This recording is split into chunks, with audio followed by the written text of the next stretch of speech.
Welcome to the Nomad Network, your first stop for complete and comprehensive Chicago Bears football coverage. Dive deep into analyses, updates, and all things Bears. Subscribe to our YouTube channel today and never miss a beat. Thank you in advance for your support. We promise to bring you the best because together we're unstoppable. Go Bears!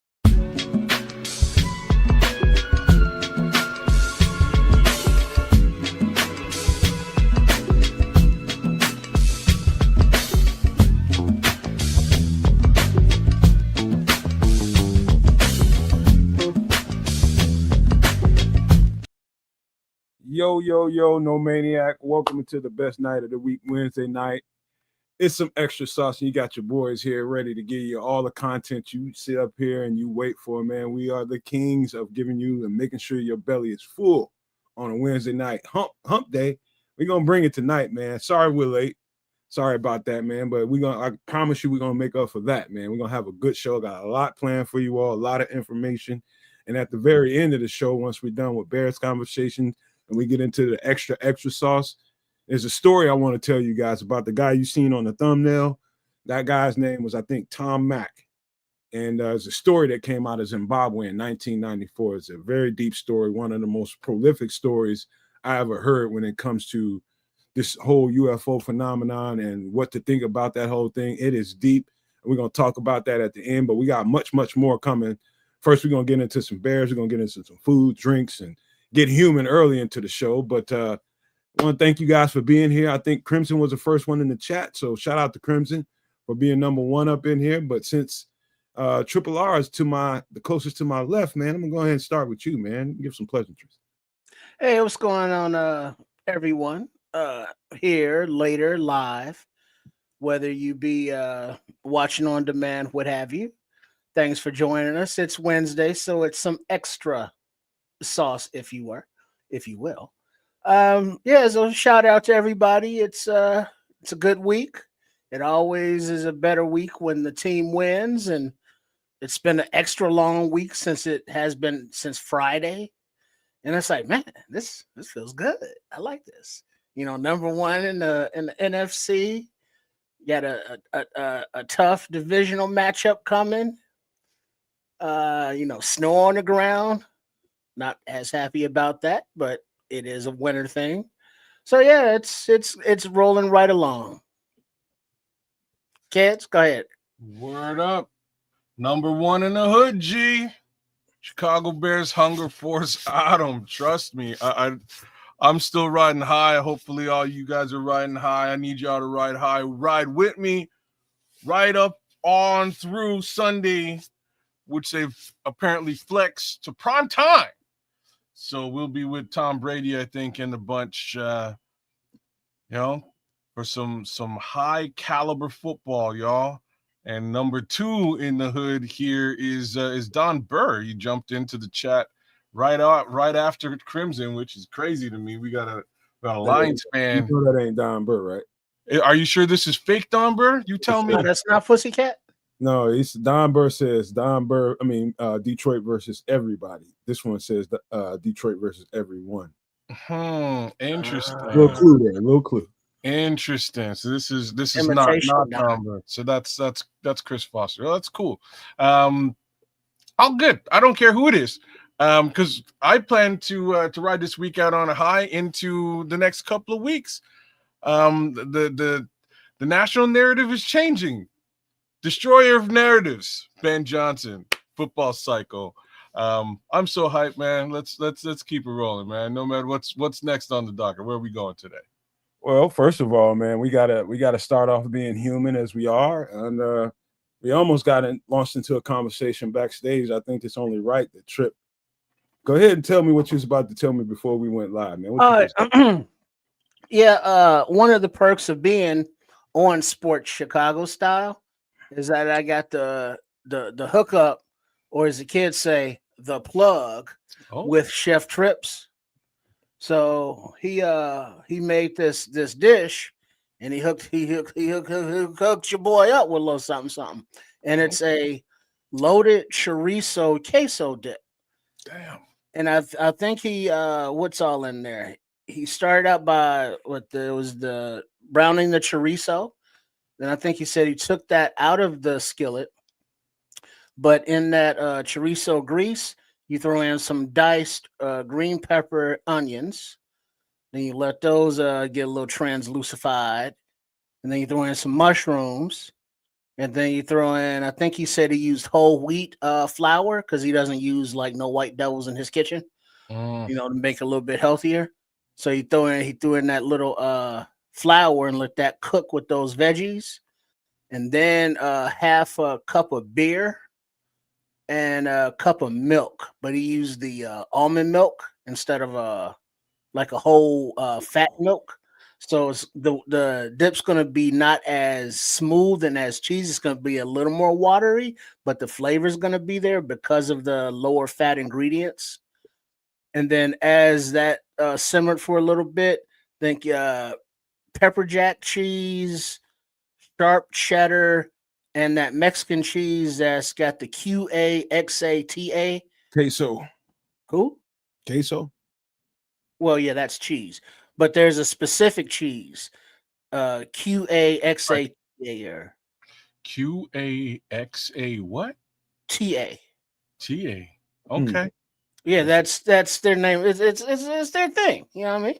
Yeah. But however you pronounce that in American or Canadian, you know what I'm saying? That's what that is. That's the pronunciation in Canadian. So you threw that up in there, and then it was let's see, some pico de gallos. Green chilies, black olives, and diced up Roma tomato. Yeah, I think that's all. So it was loaded up with a lot of stuff, and I had a bowl of it, and so it's like, oh shit. And they had to use the the heavy tortilla chips, with the wheat ones, of course, but a little thicker because of the substance of the dip. You need that something of substance with the chip, some chip bone to it, to hold the loaded up. You got to get the right chip for real. Oh yeah. You got so yeah, that's what I was munching on. So it's like, oh man. So I'm just settled back in, enjoying some extra sauce. I'm with you. Before we get off you, man, am I the alien in this group, man? I like bean dip, and my girlfriend thinks I'm a damn alien for enjoying bean dip. Ain't nothing wrong with no bean dip. Nothing wrong with bean dip. I mean, it's just not as I guess popular as cheese dip. It's good though, man. I'm not saying it's not good. It's just not as popular as cheese dips.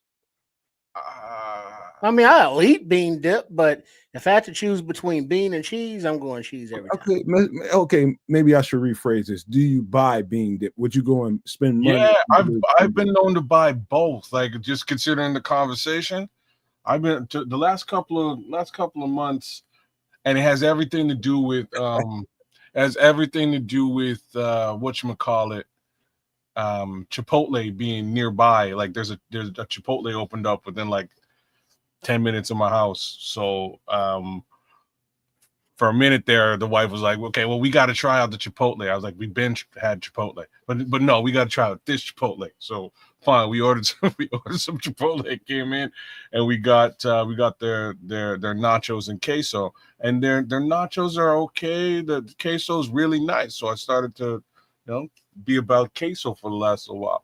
But as far as bean dip is concerned, I will go to the store and I'll link up some bean dip, man. It's good stuff. You got to make sure now. You got to make sure you got a substantial chip to be messing around with bean dips, man, because bean dips are notoriously pretty tight. So you can't have a weak ass chip, right?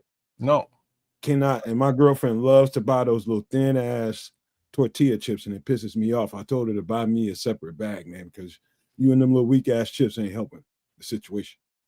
I think I got some of that El Migro chips, and those are very thick.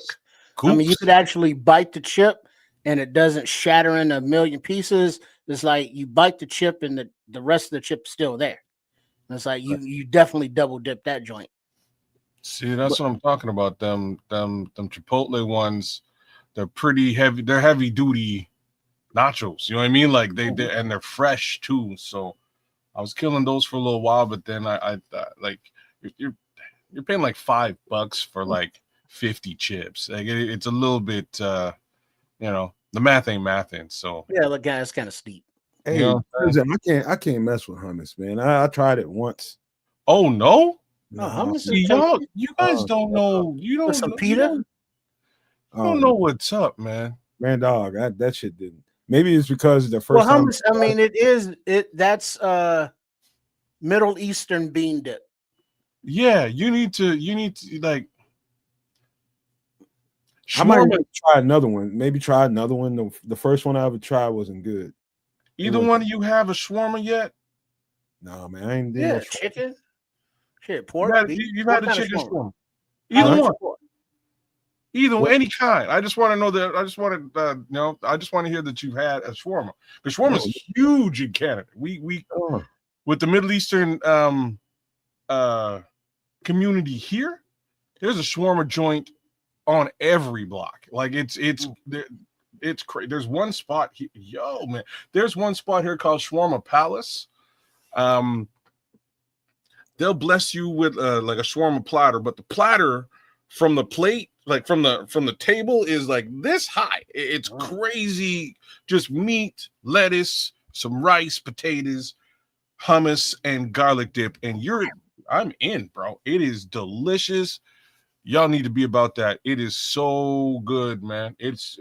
I was not initially a hummus guy, and at this point, I'll grab a pita. I'll grab a piece of pita bread and dip in hummus and just eat that now. Like it ain't no thing. Hey, by the way, I'm just a sex machine. Is in the building, so you guys know. I was trying to put that together. What? Yeah, like wait, you talking about bean dip and man want to be a sex machine? It's like we talking hummus and pita. Yeah, bean dip and sex don't go together, do it? No. Definitely not hummus. You be smelling like garlic in the bedroom and shit. That's not aphrodisiac. Just put up something. He's just like, think about it. Bean dip before bedtime, man. That's just Dutch oven. Good morning, sunshine. Leave it to Red Baron to bring that up. Man, no hummus for me, man. I'll try it one more time, man. I'll get another version of it or something. Maybe it was because all hummus is chickpeas and garlic. That's all it is. It's just chickpeas. It's just mashed up chickpeas, garlic, maybe it was maybe a little bit of butter, vinegar, olive oil, like depending on olive oil. Yeah, like depending on where you go. Maybe it's a little too much olive oil in it. So it is its own thing, and it's kind of an acquired taste, and that's why I'm saying you would acquire the taste if you have it with the rest of the Middle Eastern fare. Some nice grilled chicken that they do, some of that garlic sauce they put on there, some throw that all together in a sandwich with some rice and you give me a lamb pita. Yeah, baby boy, that's what I'm talking about. That's what I'm talking about. That's some good eating. All right, I tell you what, man, because that'll get carried away. Because I'm gonna have to try it again, man. I don't want to swear that shit to hell and not have it properly be represented in front of me, man. I don't know what it was about. I can't remember what kind it was, but it didn't taste good to me. I'm just sorry. It's acquired, man. It's specific. Yeah, because it's a different, culture, different flavor profiles, and depending on who made it, they could have just made bad hummus. I might have to listen to Crimson. He says, "Hey, Nomad, find a roasted red pepper or garlic hummus and eat it with some Frito scoops during the football." Bro, the roasted red pepper garlic, like the roasted red pepper hummus is that's basically a dip. That's basically like a French onion dip, but a hummus roasted red pepper dip. That's good stuff, man. Like no. I know you like French onion dip, right, Nomad? Oh shit, yeah. Oh yeah. There you go. Grilled onion. I got some cucumber salad in my fridge now. And Scrolls is nailing it, man. That's all you need. That's all you need, man. A little bit of that. If you have some rice, you roll that up in there and get some of that garlic sauce, man. That garlic sauce ties it together. Like it makes it that much better. But and anything with garlic, you roast that garlic, it's gonna be that much more better. Mm-hmm. All right. Well, kids, you got to get human real quick before we start turning on this content. I'm I'm about as human as it gets right now. Everything is vanilla. My daughter's back. My son's back in a week and a bit, and I'll have a full house for a couple of weeks, and then these people will likely just find their way into the ether of the world, and things will be back to normal. But yeah, man, I'm good. I don't have any real human stories or anything to that effect outside of work is slowing down because it's the holiday season coming up. And I'm broke as a joke for Black Friday, so I didn't buy a damn thing. And yeah, you know what I mean? Like that's it for me. Nothing special outside of being just generally in a great mood because my football team kicks effing ass. That's it. That's me. Well, this week, I'm a little bit behind, and my mother's kind of mad at me for it. Uh-oh, what'd you do? Well, she asked me to do something, and it was so I got a uncle, I think he's a great uncle. That's he's in the hospital, not in the hospital, but he's in a nursing home, and he has dementia. And he's they're going through some things with him, man. He's having some issues with a bunch of different things. At one point, he's being a little aggressive, and he's telling her that he don't have enough to do, and this, that, and the third. And he told her that he likes music, right? And something that I didn't know about him, but she asked me, she's like, can you put together something for him? Mixtape or something like that, a CD? Yeah, and he likes jazz, man. He's a jazzy guy, and he likes that kind of music. And I'm just like, okay. But I just been busy and to sit there. So I told her, she was like, do you have something that you can make like a bunch of music, put a bunch of, I do have an old ass iPod around here I didn't have for years that I don't even fucking use no more. And so I told her, I was like, yeah, I'll do it. I'll find that iPod, and I found it. And I had a bunch of shit on there, so I got to get rid of all that shit. Bro, that's an undertaking. Like what you signed up for is an undertaking. In today's world, back in the day, it's something you would regularly do on a regular basis, so it wouldn't be a thing. Yeah, but swing through Napster, hook up some stuff. You know what I'm saying? But like today, what's Napster? Where are you getting the jazz from? Well, nowadays it's YouTube. Whatever song, go to YouTube. Go to the thing where you not translate, but convert it to MP3, and then download MP3 to your device. But that's a process. It's fucking 3 clicks, kids. You lazy fuck. Hey, you man, go to the video, you double click on the URL, you copy it, you paste it into the MP3 converter, literally paste, click, convert, and then download. That was 4 clicks, kids. I could have built a house in the time you told that. But that 4 clicks. But peep game, no, that 4 clicks takes like 5 minutes. One song on Napster was like 45 minutes. Yeah, and I had 45 minutes of time to waste for my beats back then. Now I just stream it, right? So it's so crazy, man. I used to burn CDs on a regular. I used to burn CDs and sell them out of the trunk of my car. I had, you name a like album, I had duplicates and triplicates in my car, just hawking that shit at the basketball court back in the day, or at the mall parking lot. Just something I used to do. Then I upgraded to the DVDs, and that was like the thing that I was doing, just hustling along with other things. But you know what I mean? That's today. No, I'm with you on that. Well, do Smitty Q, just create a playlist, say jazz, and then the algorithms is going to keep pumping jazz. But is he savvy enough to run some YouTube on his own? I can get it done. Yeah? Oh yeah. I can get it done. I'm not the same guy you met a long time ago. I can figure it.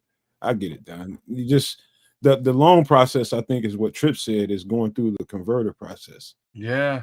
But it's not hard. I've done that before too. No, it ain't nothing hard about it. It's just the actual dedication of doing it.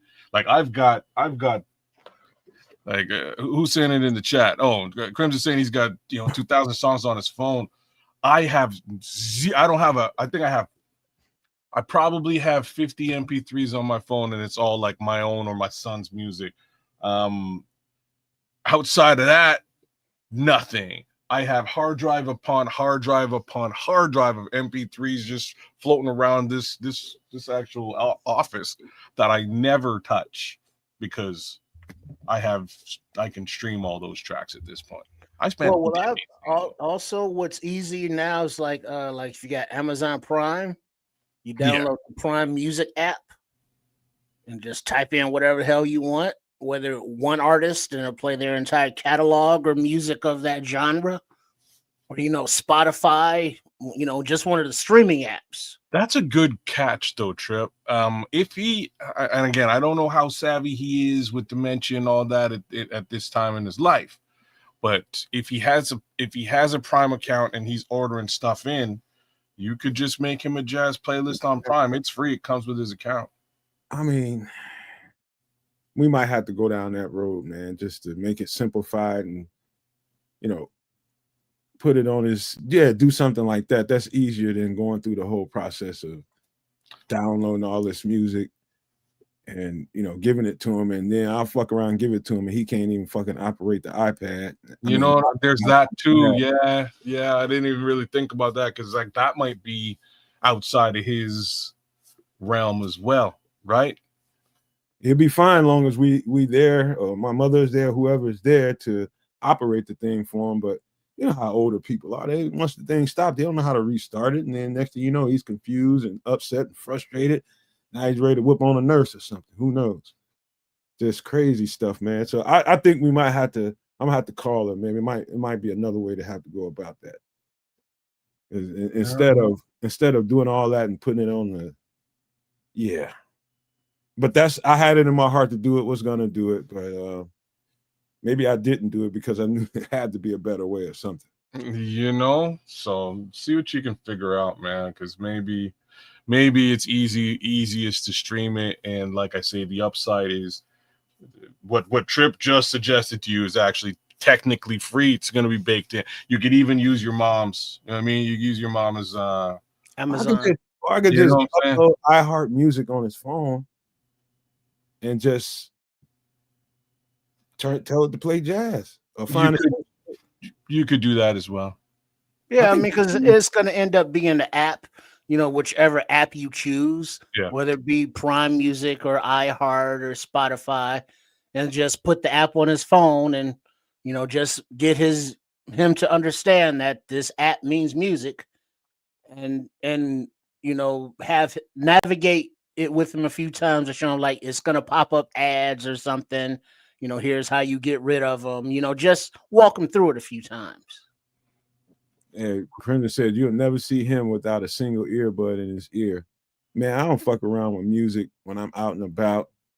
Like I barely listen to music when I'm driving now, man, because I want to see, hear, and everything going on around me. It's just me and my antennas up, man. It's just I feel like I need to be more aware of what's going on than vibing out to some music. That's just me, but I'll get somewhere, and if I'm parked and I can see everything going on around me, waiting on a girlfriend or whatever, I'll turn on some shit and bang something.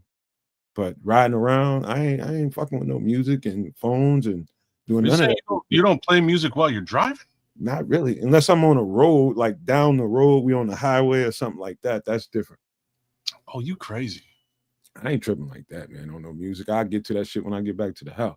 Oh no, man. I can't. The second I get in my car, off goes the radio. Unless if the radio is banging like some old school mix, you know what I'm saying? Some old school 80s jams that I'm into, maybe I'll leave it on for a minute or two. But the second I get in my car, I sync up my Spotify. I sync up with Bluetooth, and it's on. I'm jamming to God knows what. You know what I mean? Like all the way out in the streets, wherever I'm at, I stop, get to where I'm at, and I'm probably busting the lyrics to whatever I was just jamming to all the way through. Like grocery shopping, I don't give a shit what's going on. I'm like singing and rapping all the way through the grocery store. People look at me like I'm crazy. I can give 0 Fs. You in the cereal aisle talking about life is too short. You know what I'm saying? What? I definitely can't do that. Betty, excuse me. I definitely can't. I wish I could just go in there and put an old ass record player on. And but that's the problem with record players, though. They take records. Mm-hmm. You get to buy them shits. Yeah, and you got to physically pick up the platter, put the new platter down, then put the needle on the record, and then put the needle on the record, and put the needle on the record, and hope that the jazz goes like this. Put a nickel on the needle, Trip. Oh yeah, you gotta get a little scotch tape, weight on it, weigh it down.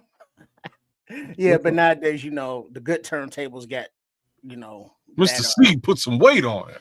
Yeah, got that already built in. But yeah, that's old school. But I don't think Unc's trying to do all that. Hey, shout out to the Bishop that just busted up in here, Smitty Q and everybody else, man. That just create culture just busted in here. Real quick, let me go let my cat in real quick. Y'all just talk some shit for a second. But yeah, man, that's wild. I'm surprised he doesn't. Bro, I went to the eye doctor today, and I was jamming out all the way there, all the way home, just wild rock and roll and shit. And I couldn't get the radio off because the radio was playing some vibes today. I don't know what was going on, but normally I'm cringing and I hate what's going on the radio. Can't stand radio under normal pretenses. But they were playing some funk today, man. I jammed out people, and I go ham in the car. I'm like that, you know what I mean? With the daddy and he's like slamming the kid and shit. That's right. That's me. When my son saw that meme for the first time, he's like, "Oh my god, that's my dad." You know what I mean? Like, but you always know it was a good ride when you get into your car and you start it up and the music is blaring. And it scares you. And you go, oh, shit, I was having a good time. I was jamming out yesterday, Yeah, that's exactly me, man. When I got my Infinity for the first time, my Infinity, kind of like it was a bit of a step up for me coming from like a little Suzuki before. I got the sunroof and the whole thing. And this is back when 2 Chainz was bumping. So got my new car, get in there. My son gets in for the first time and I'm playing. Oh man, shit! I can't remember. I had the track going, but it's like there's no ceilings type of shit, and we would just spend the whole time jamming because I kept pointing at the sunroof. Man, we got no ceilings, baby. It was hype, man. We had some good times in that car. But your hands go up, and they stay there. And they stay there, like all them tracks, and that's how we rolled to football practice. Every football practice, we get my boy all hyped up, ready to go, and he just go crush fools, man. But what up, Terrence? Good to see you out there in the chat. T Will. Big ups to the scrolls out there as well. Now see that's some Red Baron shit right there. You know what I'm saying? You know what I'm saying? Wait, now don't even repeat that shit. This is the comment right there. But that's true though. Because especially like Scrolls, aka Red Baron, he's in San Diego, so their life is a beach, literally. Oh, you got a QX60 keys, and man. He liked to ride through Marvin Gaye's "Sexual Healing" extended version. Oh, yeah, and then they get all the the ladies out there, all the Karens, turn around. Yeah. They all like the soul food, whether they like to admit it or not. Then the extended version too. Come on. Yeah. Mm-hmm. I've been listening to a lot of Marvin Gaye lately. A lot. I'm inspired by all music, but in particular, Marvin had feeling, emotion, meaning. Like I've heard what's going on and different joints that it takes a different kind of present. Yeah. It presents differently if like you produce music, man. And I listen to like the very beginning of what's going on, that sax riff. It's an alto, it's an alto sax riff in the very beginning of that song. That's dope. Yeah, it is. Oh man, dog. The intro to that track is nice. Lyrics of that, it's still poignant to this day. Yeah, man, it's a good. That's a good all around. That's a good all around song. I do have to say though. For me, I'm an Al. If it comes to like soul like that, I'm about some Al Green, man. Al Green's my guy. See, you're right on culture because that was Tupac had that kind of emotion as well. Yeah. man, you know, to where they use the medium of music to convey messages to theirs and other communities, you know, on reflections of what was going on, not only in their communities, but in society as a whole with, you know, wars and such. So, you know, that's one of the signs of a true artist and not just an entertainer. You know, there's a difference. You know, anybody can, you know, put on a blonde wig, some sequin outfits and learn how to, you know, shake the ass for a couple hours. But it takes an actual talent, an actual artist to be like, hey, I wanted to ease the pain, to share the pain, to show the pain of XYZ situations, but in a entertaining and more comforting to the ear, so that society will listen and maybe comprehend and take changes for these things. Now, sadly, many of the things that we hear in these songs don't change, but the meanings are still there. I gotta read what Create Culture says. Was you gonna read that, kids? No, but I can. We are conscious human beings, all children under the sun, but they like this. They'd like us just to be worker bees. Can I take off on that, man? Because you can go for it. Create Culture, that is so me in this new version of me. That is me trying to, like, in fact, so much so, just being that conscious human being and trying to figure out a way to connect all these conscious human beings together, because that's the threat. Once all the conscious human beings connect in a chain, we're impossible to stop. That's why what you said before about why Tupac is gone and all that kind of stuff. That's the fear. Don't look now. All conscious human beings linked together as a chain. There's no more that place for, you know, capitalism and dominance and exceptionalism, and you got this class of people up here and the rest of everybody else is down here as worker bees. My music is starting to reflect that. And so if you want to talk about somebody that's got that frequency going on and can vibrate to that, that's me 110% Create Culture. I appreciate that comment, bro. Don't look now, but you're starting to sound like me now. So I'll leave that alone. Don't leave it alone. Speak to it. What's another word for a worker bee? What? Give me two sentences. You can't say that. You could. It's a word that can be said. What's wrong with that word? You can't say that. I can't say that word. I won't say it. I wouldn't want to. Indentured servitude.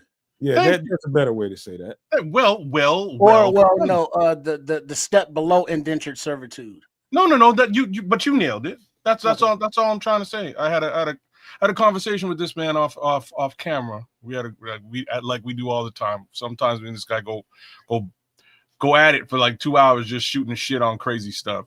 But yes, indentured servitude is a thing, and we're that. All of us. And once we figure things out, once folks start opening their mind and their eyes to what is blatantly in front of them, and they start to connect on that level, drone is another great word, right? That's another great word. Not the ones that fly in the sky, but the ones that are controlled. Unit. Well, no, those are guys without Johnsons. But I'm with you, though. You know what I mean? Like, I was with you the first time. In either event, that's what we all are for those who are flipping the bill, or at least believe that they're flipping the bill, or have tricked the world into believing they're flipping the bill. We're all in debt to them. Therefore, that makes us, you know what? Well, I look at it this way, and we'll close this and get into some food and drinks here in a second. That's kind of the what do you want to call it? That's kind of the veil that this works for everybody. The system that we are all stuck in and trying to, man, there's people out here that need their credit cards just to put groceries in their house every month, man. Literally need to put their groceries on credit. That ain't living. That ain't living. You just barely surviving. And they got new cars, new vehicles, and it's all the fluff. New homes, it's all the fluff. All these payments, insurance is high. It is all a fluff and a front to portray something in front of you so that you think they're better than you. You take that away from any human being. Now you're sitting out here, we're going to find out what kind of people we have in this world very, very soon. I'm talking about within this year and the year to follow, we're going to find out exactly what kind of human beings we have. Do we have human beings that can vibe to a frequency, or do you need this system in order for you to survive? You and your persona, you and your psyche. Is it something about what we have going on that makes you you? Because we're going to find out. We're going to find out. If you can't vibe to this new frequency, you will be null and void. Period. I can say that, and I'm going to do a whole other channel to be talking about this kind of stuff. But I'm telling you guys right now, if you are an individual living in this world and you know that you can do better as an individual, and you know there's something that you can do to heighten that aspect of your life, start doing it now. That's the best thing I can tell you. Start doing that shit now. Whatever it is, but start heightening your frequency, man. Get your vibration up, because I'm telling you, you're going to need it. You won't be able to cope. That sounds like crazy talk to a lot of people right now, but I promise you that will ring true here shortly. Mark my words. But all right, let's get to some food and drink. We always do food first, don't we? Most times. All right, let's do that. I got a good one for you, kids. I think you're going to be triggered by a few things we got here today. All right. Let's go with this. What do you think about that? This is always dope. Ain't nothing wrong with this. You've had it before? 100 times. Come on. You would be surprised by the sheer volume of human beings in Canada who swear they're from Ireland and probably just aren't. But yeah. Anyways, Irish stew. Ingredients: beef bouillon, potatoes, celery, bay leaves. So I guess there's another use for bay leaves. Parsnips, carrots, lamb shoulder, butter, flour, chives. You know what this is, right? This is Irish stew. No. Well, yeah, but this is just beef stew, except there's no beef, there's lamb. Yeah. Yeah. Like under normal pretenses, it wouldn't be lamb shoulder. When I've had it, it isn't lamb shoulder. It's usually just cube beef. So you haven't had it before? Okay, not with lamb shoulder, no. Okay, you haven't had it then. Well, everybody's Yeah, had because beef. what you had was beef stew, kids. Yeah, fair enough. I guess it was Irish beef stew, quote unquote. Well, what makes it Irish is the lamb versus the beef. You think so? Yeah. Everything else is identical, except for maybe the parsnips. You know what? When I saw the recipe, I thought for sure when I went to look at it, I knew it was going to be some kind of what do you call that, corned beef in it. I thought it was going to be corned beef, but Corn. I thought it was going to be corned beef, Like corned beef and cabbage corned beef. like that kind of corned beef. Oh, that's Irish. Like the Irish would claim that one. No, Too. but it's lamb. That culture is heavy on the lamb, man. You got a lot of rural people out there in Ireland, man, that farm lambs and herd lambs, and just as our culture. You've seen cattle farms, right? With cows. Of course. See how big they are. You know how much land and you know how much work they are. Whereas lambs, much smaller. You know, one person can herd the lambs with the little sheepdog, and you know, it's like they all just kind of go right into the pen. You shear them for the wool. That's why some of the best wool sweaters come from Ireland, because they're so got the lambs. You know, that's kind of their thing over there. They're not cow people, they're lamb people. And so instead of beef stew, it's lamb stew, but instead of calling it lamb stew, it's Irish stew, because you have all of the same ingredients and it's prepared the exact same way. And it's the one of the key giveaways is the beef bouillon, because there's no such thing as lamb bouillon. So it's just what they have. Hey, does it seem like I have a story for every damn dish? Is it just me, or do I have a story for like every fucking thing we make? I mean, I don't know, but by all means, hit your story. Well, y'all gonna be tripping on me because I only had lamb once in my life. And it was in an Irish stew? Nope, it wasn't no Irish stew. I bought a lamb roast. This is like when me and this girl first got together, and we were just, I was introducing her to my cooking, and it was just different. And so I decided, she was just like, okay, we'll try it. So we bought the thing. I made the lamb roast, and it was good. You know what I mean? I put some big portobello mushrooms up in there, put some red wine in it, man. It made a nice little basting sauce on it. And I just basted that thing for hours, and it came out good. But I think, and we haven't bought it since, man, because she just didn't like the taste of it, because lamb was new to her too. It's like any meat, like deer or anything like that, any meat that's new to you and you're not used to that flavor, that taste, you're gonna be kind of turned off, even though the meat was delicious, man. So we haven't bought lamb since then. So the thing about lamb for me, I would prefer it in a stew or boiled down. Like it can be super gamey and tough. It can be in a stew or something along these lines. Boiled down, it can get super tender and like I think it's a fair amount more enjoyable in that case scenario than a lamb chop or anything along those lines. That's just me. I've had tons of there you go.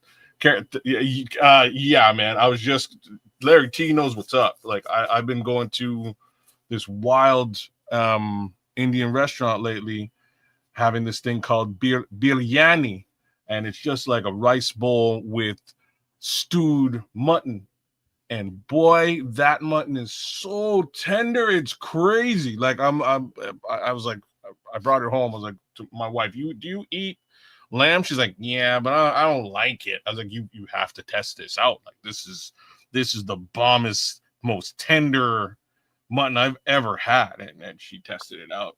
After that, we were hitting that biryani spot, man. Get yourself some biryani, y'all. Like, tell them Ked sent you, and you'll be very surprised when you have it. It is a thing. All right, now, a thing is some beautiful skillet seared lamb chops. You sear them in the skillet with butter, maybe a little garlic, and then after you've made that paste with the fresh herbals, on it, then you put it in the oven for a little bit, and then you serve that with some roasted asparagus, maybe some garlic mashed potatoes, and it's just so nice and pink there in the middle. The scrolls, not as pink as you like it there, Red Baron, but pink nonetheless, and it's just tender, and you suck those bones. And they're just like spare ribs or ribs, but they're just smaller, because the animal is smaller. But yeah, don't sleep on those ribs, lamb chops. Hey man, you know what? That's this dish right here. I'm gonna have to try her again with the lamb. I'll have to figure out some way to, because I thought it was pretty tasty. It didn't throw me off. Like didn't so have. You never had a gyro? Yeah. Well, that's lamb. That's lamb. Okay, well, okay, so I was wrong. Then I'm just talking about just pure lamb. Gyro is a gyro meat is like it's like a meatloaf. It's like what it is. Yeah, no, you're right. It's yeah. So But I mean, it's still lamb. It's just a different way of preparing lamb, so it's gonna have a different flavor. Just think about how many different ways there are to cook chicken. Larry T's right. It's usually a bit of a mismatch of lamb and beef with some specific spices. But anyways, this all I know is this dish looks delicious. There's nothing in this. I have no idea what a parsnip is. I ain't gonna lie to you, but it's like what would you compare it to, man? It's hold on. It's like a turnip. Kinda, but it doesn't taste like a turnip. I only said that because it got nip at the end. It kind of is, but they just don't have the same flavor. A parsnip is a starchy, cream-colored root vegetable related to the carrot and parsley. Known for their distinct sweet, earthy, and nutty flavor, they are versatile ingredient in cooking and offer nutritional benefits. It winds up. A carrot is a good comparison. It's sort of like the cross between a turnip, a potato, and a carrot. If you want to test out if you want your woman to try out lamb, this is probably your best bet. Boil this sucker down. The meat will get so tender, and just feed it to her, man. Just give it to her, and she'll test it out and go, what is this? This is super tender. Like that's what she'll say, and then you can tell her it's lamb. Don't tell her it's lamb up front. I'm gonna have to trick her, man. You're gonna have to that's what I'm saying. Put it in the pot, boil it down, feed it to her. She will love it. I guarantee. That's like the worst thing. That's like an omen to me. Don't be playing games with me. Don't be trying to trick me with no fucking food now. Don't be getting me nothing like that. That's why I get hit in the mouth like that. Man, look at this. I've done lamb chops seared in butter, garlic, right? Rosemary. Yeah, I'm sure that rosemary, thyme, parsley paste, with what is it? Parmesan cheese, and I believe some breadcrumbs. I believe that's what goes on it. On the grill using indirect heat. Oh, I bet that is delicious. Garlic and rosemary turns that out. Garlic and rosemary every fucking time with that butter. Rosemary is a very underrated seasoning, man. Very, very underrated. Might be the most.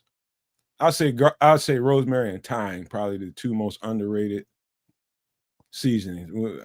You guys might want to argue that, but those to me are very underrated. Maybe cumin. Well,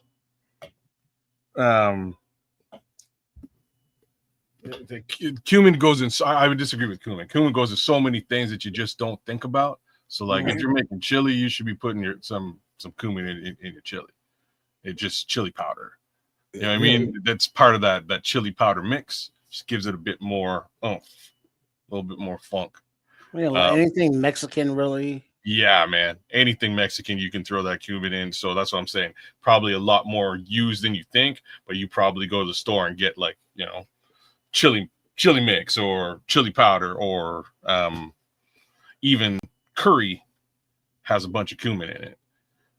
It's a weird thing. But thyme, thyme's super underrated. In the Caribbean, we use thyme for everything. The thyme's in everything. I hear you in there, Scrolls. I gotta find me some crushed rosemary. I think the rosemary I got in there is kind of leafy. Well, what like Scrolls is referring to with rosemary and baked chicken, that's very Greek. So you rosemary, bake rosemary with the chicken, olives, and tomatoes. And that's just a very Mediterranean light dish. I agree. That is very Mediterranean. Anything with olives and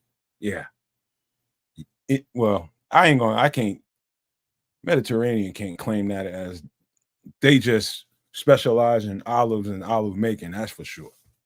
But all right, let's get to. We got another little soup. We got another little soup and stew. I think this is the bomb for me. Let's see, butter, garlic, rosemary, thyme. Make steaks right now. Anybody can take off. Let's see, beef and lentil soup. Ingredients: lentils, garlic, onion, beef stock, Moroccan cumin, allspice, beef, paprika, stewed tomatoes, salt, pepper, carrots, and potatoes. Shit, you got me there. I don't know what Moroccan cumin is, but I bet it's good. Anything Moroccan. I don't know what the difference is either, man. I couldn't tell you. But it's something that they have indigenous to Morocco that they added with the cumin. Oh, I see what you're saying. So like Moroccan regional spices are thrown into the cumin. Okay, I got you. That makes sense. Stewed tomatoes is where you got me, man. That's where you got me. This is gonna have a really nice flavor.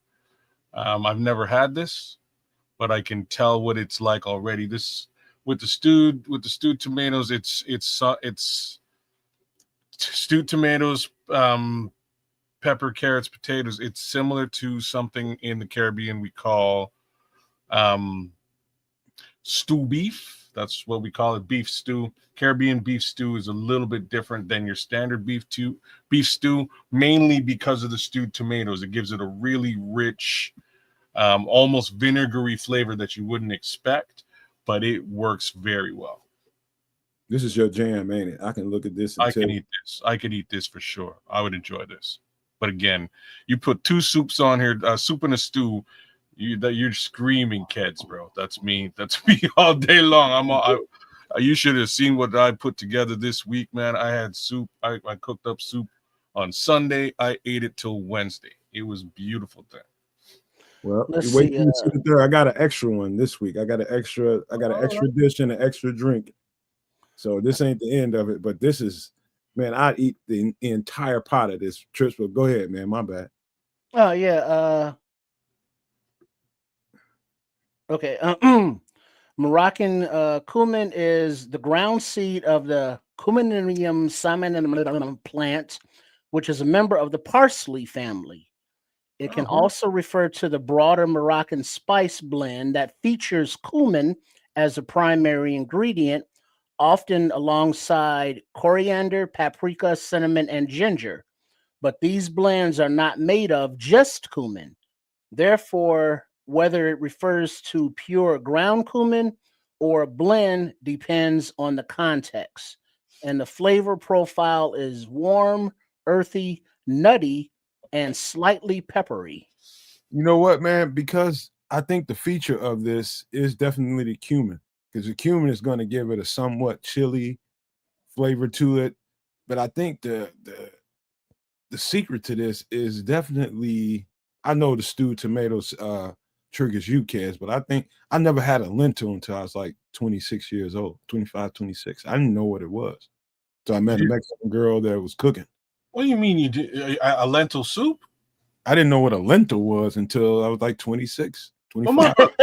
you Jesus, like, I was like, what, you had beans before, right? Like you had beans before you were 26, right? Bro, I had a lot of beans, but I just nobody made lentils in my home, man. So I didn't know until I was with a Mexican girl and she got to cooking some shit at the apartment, man. I was just like, and it was good as fuck. I was like, what is these little beans in here? What are these little shits? And she was like, they're lentils. I was like, what the fuck is a lentil? And she's laughing at me like y'all are. It's funny you say, because that's how I figured it out too. But again, rice and peas, which is beans. I mean, stew beef has lentils in it, has mad beans, generally kidney beans. I grew up eating beans on a day, like basically on a daily basis. Like there's beans everywhere. I just never had anybody call it lentils before. So it was the same thing as you, bro. I was dating a girl from Chile, and she cooked. She's like, I'm gonna cook for you. We'll have some lentil soup and or chili. Which would you want me to cook for you? And I was like, what's a lentil? You know what I mean? I kind of said the same damn thing. And she looked at me all sideways, went and got kidney beans. She's like, you're trying to tell me you don't know about you don't know what a damn lentil is? And I was like, okay, right. What age were you? That's beans. What age? I was a little bit younger than 26. So I dated her when I was 18 years old. So yeah. So it ain't that much. You just got to a little earlier. Yeah, about eight years earlier, but it's this isn't typical in a black family's cabinet, man. You won't just go find your average American black family with lentils in their cabinets, man. I ain't never really met nobody with none. Well, let me ask you this now, Matt. You got some of these? What's that? Yeah. What is that? Italian barley? No, I don't. Oh man, they make you some beef and barley soup. Oh, I had to get some of that. And I saw the last episode of MF in the Kitchen on some extra sauce last Wednesday, last month, which was November. And when Chef Trips was on there, he made that ground beef American poutine kind of thing. Yeah. And so I was inspired, and I got some of these. And what is that? Cheese curds. Oh, okay. Word. Okay, now you got the real curds. Now, what are you gonna do with those? Well, I think I'm gonna try that. You're gonna try that poutine dish that Chef Trips did because it looks delicious, and I want to try it in my kitchen. Okay, sweet. So now you got the real thing. So when you open that bag, grab one of the curds and twist it. It should squeak. If your curds squeak, you know you got some bomb ass cheese curds. This is like the cheese curd litmus test. He got. It doesn't twist or tear. It should squeak. It should, like when you tear it, you will hear it. You will hear it. You got frozen cheese curds, man. Huh? Those are frozen. Are those frozen? Yeah. Okay. Well, when they're man, you need them fresh. You need them fresh. Hey, man. Hey. Gotta get them fresh. Well, I don't know where you do that around these parts. I don't either. I'm not sure where you would find fresh cheese curds out where you are, but we get them here, and that's half the battle. It's Chicago. You can find it. If it's available, it's in Chicago somewhere. You can find it. I'm sure. Like y'all got so much food over there. I guarantee there's fresh cheese curds somewhere in Chicago. It's just a matter of hunting it down. You'll see what I mean. You'll see what I mean. All right. Last thoughts on beef and lentil soup. This is like, man, like I'm a soup guy, and shout out to Terrence Williams, who me and him had a private conversation. He was just like, he loves when we do the food because he's trying to change his diet and eat a little more healthy. And he's like, soup, I can eat soup every day, all day. That is a very good way to get healthy, man. Eating this kind of, I say, you don't have to take the lentils out, maybe not put so many in. And all of this is good keto stuff. Put them lentils in there, man. You can't have, if somebody's trying to honor keto, man, you can't tell them that. I'm talking about keto. For somebody, if you're not honoring, man, brother, beans is good. Beans is good protein for the keto diet. No, it ain't. Yeah, bro. It's a cheat, kids. I don't know who told you that. No, beans ain't no cheat. All beans are starch, man. Any bean. They tell you to be careful with tomatoes. Tomatoes is not, carrots is not. You know what I mean? I'm pretty sure beans are, and we'll keep it moving. But wait, beans are what? A magical fruit? No, they're starchy, and the keto diet is trying to get the starch out of your diet. Yeah, you got to check it out, man. But we're gonna keep rolling. We're gonna keep rolling because we got one more dish, kids, and I think this one is gonna really tickle your fancy. Give me 1 second. 1 second, I'll find it. What you think about that, Canuck? What do we got? Butter chicken. Oh, come on now. Yeah, so I'm all about this too. This is great. Butter chicken masala. Ingredients: garam masala, cumin, chili pepper, cayenne pepper, garlic, chicken, coriander, cilantro. Oh, I've never had it with cilantro. Cilantro is just the garnish on top. Okay. Cilantro, yogurt. Greek yogurt probably instead of a heavy cream. Yeah, you gotta for the keto diet. Frozen or is he stunned? He'll come right back, man. I'm back. So butter, tomato sauce, cream, and lemon juice. This have you guys had butter chicken? Either one of you? I already told you I didn't. Yeah. No, you've had it, Trip. It's delicious. Like if you haven't had it, most definitely they're not keto friendly. Really? No, shit. I gotta stop eating beans then because I'm fucking around with some beans. I'm trying to get back. But now just be aware that. Look at the ingredients: cumin, chili powder, cayenne pepper, coriander. All those are can be hot. You know, so all together it's going to be a spicy assault on your tongue. So, you know, that butter chicken looks like, oh, it's going to be smooth. Yeah, that's very spicy. It can be, yeah, it can be a very spicy dish. So beware in that regard. This is generally an Indian dish you'll get at an Indian restaurant. Layer that over top of some rice, and you are a happy camper. Let me tell you, this is great stuff. They boil it down, and when I say they boil it down, they're boiling down that chicken. The chicken is nice and tender in the sauce. The sauce is, like, they call it butter chicken. It doesn't taste, the sauce does not taste like butter. Just given this list of ingredients, it's kind of got a creamy, almost like, it's like a creamy mixture of chili and I had it. It's like it's chili but not chili, and curry but not curry. That's what the mixture is. This is a great dish. You've had it, Trips? Oh yeah, that's how I know it's spicy. You know, because it looks smooth. There's butter in the title, and then you eat it, and it's like, oh yeah, I'm on fire. You know, give me some more of that pita bread. You know, give me some more some side of yogurt or something to cool it down, because it's heat intensified with all the different peppers. I mean, you get that many different peppers in one dish, it's going to be some heat to it.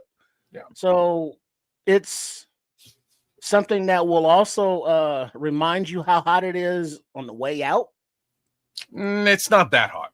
Well, it's hot. Well, hey, it's hot on the tongue. It shouldn't be hot on. You tell that to my boom boom. and tell it to Scrolls. He says you got to have a spiritual connection with the toilet after this. See, even Red Baron knows. That was before I said it. All right, that just means that my boom boom has been hardened, intensified. It's predisposed to this type condition. Preconditioned. Yes. Like, I look at this, like, if my girlfriend cooked this and she pulls it out of the oven and puts this up, I look at this right on its face, and she puts that on the stove just like that. And I'm gonna open that oven up. I'm like, where your food at? Because I'm gonna eat all this, man. Like tender chicken thighs have to be one of my favorite things in the world. Very tender chicken thighs, and anything gravy. This is what this looks like.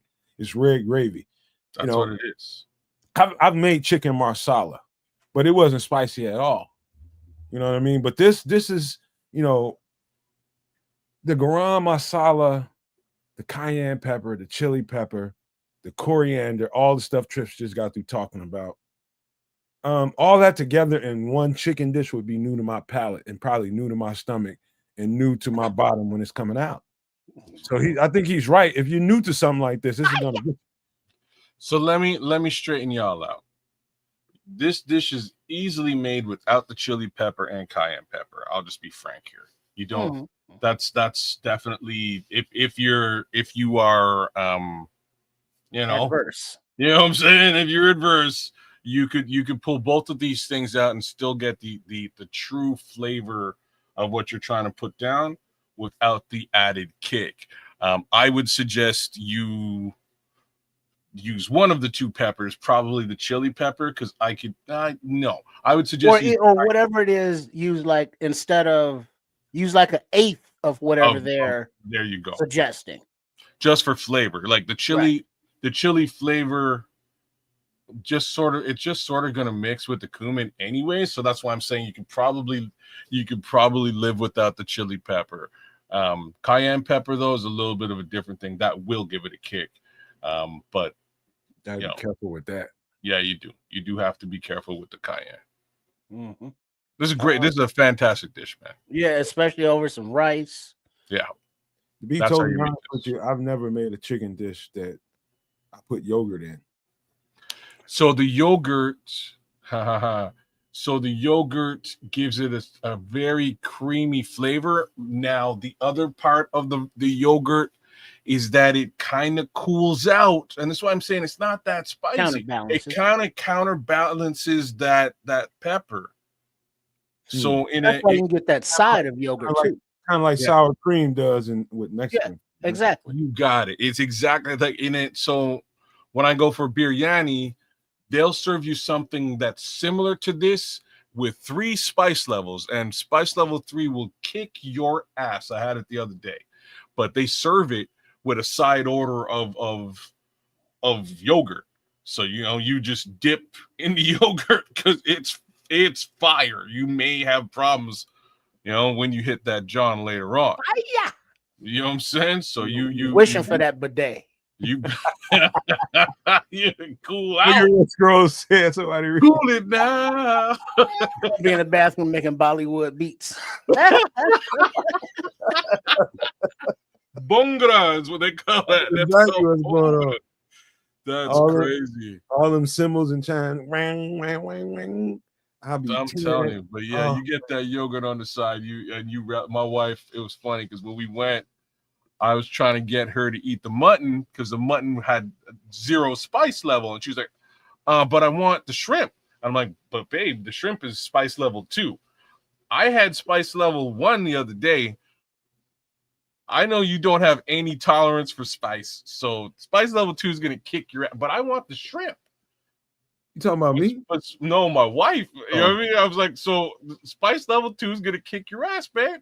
But I want the shrimp. So we went back and forth until she ordered the shrimp, and I just stood there. I just sat there and stared at her the whole time, knowing it's gonna take 2 bites before she looks at me and goes, "What the did I just order?" You know what I mean? Like this is absolute fire.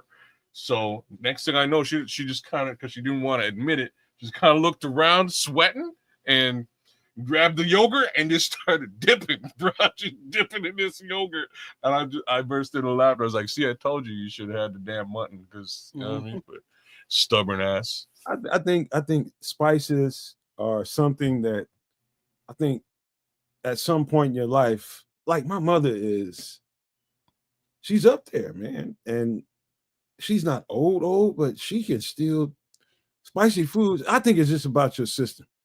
It's all about your system, your stomach, and what it will and will not tolerate. And your stomach will let your ass know. And it's up to you not to be jug-headed and bullheaded and not listen and stop putting spicy shit in there and messing up your system. Or at least not too much. Like threshold, you know what I mean? Like you can't. Moderation. Very much so. Very and much. Like Black Sheep in a chat. Indian butter chicken is really good. Do you know the difference between like, let's say this butter chicken masala and Indian butter chicken? Is there a difference? Trip, do curry. You know? I think the tomato sauce. Curry. No, he's saying there's a high curry content. They add curry to the mix as opposed to some. Is tomato sauce an ingredient in the butter chicken you eat, kids? I would think so, yes. Do you taste it? No. Well, no. The difference in curry is like the difference in the peppers. Yeah. So instead of, I think, the chili pepper, they're putting in curry. It would be curry. It'd be curry, cumin, cayenne. So again, the upside it would be less spicy, but spicy to those who aren't used to curry. You know what I mean? Right. Like some people find curry very spicy. I don't. Some people find curry very offensive. Yes. Hey, yes. Larry, I just did that the other day, man. So hey, come on back when you get done. Don't get sleepy, man. Come on back. Well, only burn it on the outside. Leave it pink on the inside. Yeah, I'm with you, Bishop. You got to ease in the spicy dishes, man. You just can't dive in because it's gonna burn. You're gonna burn your ass up, man. Well, that's the problem with a lot of the Middle Eastern and all that cuisine over there is that you don't know until you eat it, and then it's too late. You said I got a funny story for this, but I ain't gonna tell it right now because we got to keep it moving. I got burned by a Middle Eastern family, man. They laughed at me. My ass was burning, man. Boom, boom, kids. You heard it. Burn it, boom, boom. It was hot going in. It was worse coming out. Oh boy. Man, they were laughing. They're just like, he ain't ready. They was like, he ain't ready. I'm just like, you right, I ain't ready. But yeah, okay, that's the food, man. Any other last thoughts about this? Because what's interesting to me is this garam masala. Never heard of it, man. It's very new to my lexicon. And what is it? I'm not 1,000,000,000% sure, but I'm pretty sure it is just sort of that it's that masala ingredient that sort of gives it that kind of flavor, but it in my opinion kind of gets drowned out by everything else in this list. Okay. So say you. That's what I'm saying. Let me see what Scroll say. Y'all back home in the Shy, go to a restaurant called Fong's in Schiller Park. Get the spicy shrimp with fried rice, jumbo shrimp, and tell them Scroll sent you. Man, don't be getting nothing in no Chinese restaurant that's spicy. You know when they got that little red pepper on the menu? Don't fuck with it. Well, that's the red pepper I'm talking about. The white, there's 3 of them. There was 3 of them. I was like, don't do it, baby. Don't. Those 3, yeah, those don't, no. All right, we got some drinky drink to deal with. What are we drinking? Well, we drinking. Oddly, kids, I think all these drinks are gonna be to your liking. Let's start with and don't, if you say something wild, anybody in the chat trips, I'm coming through the screen on. I'm gonna hit you in the mouth, man. Don't say nothing crazy. Here we go. What's he got? Oh, Negroni. Oh, Negroni. That's what it is. I've heard of this drink. I've never had it.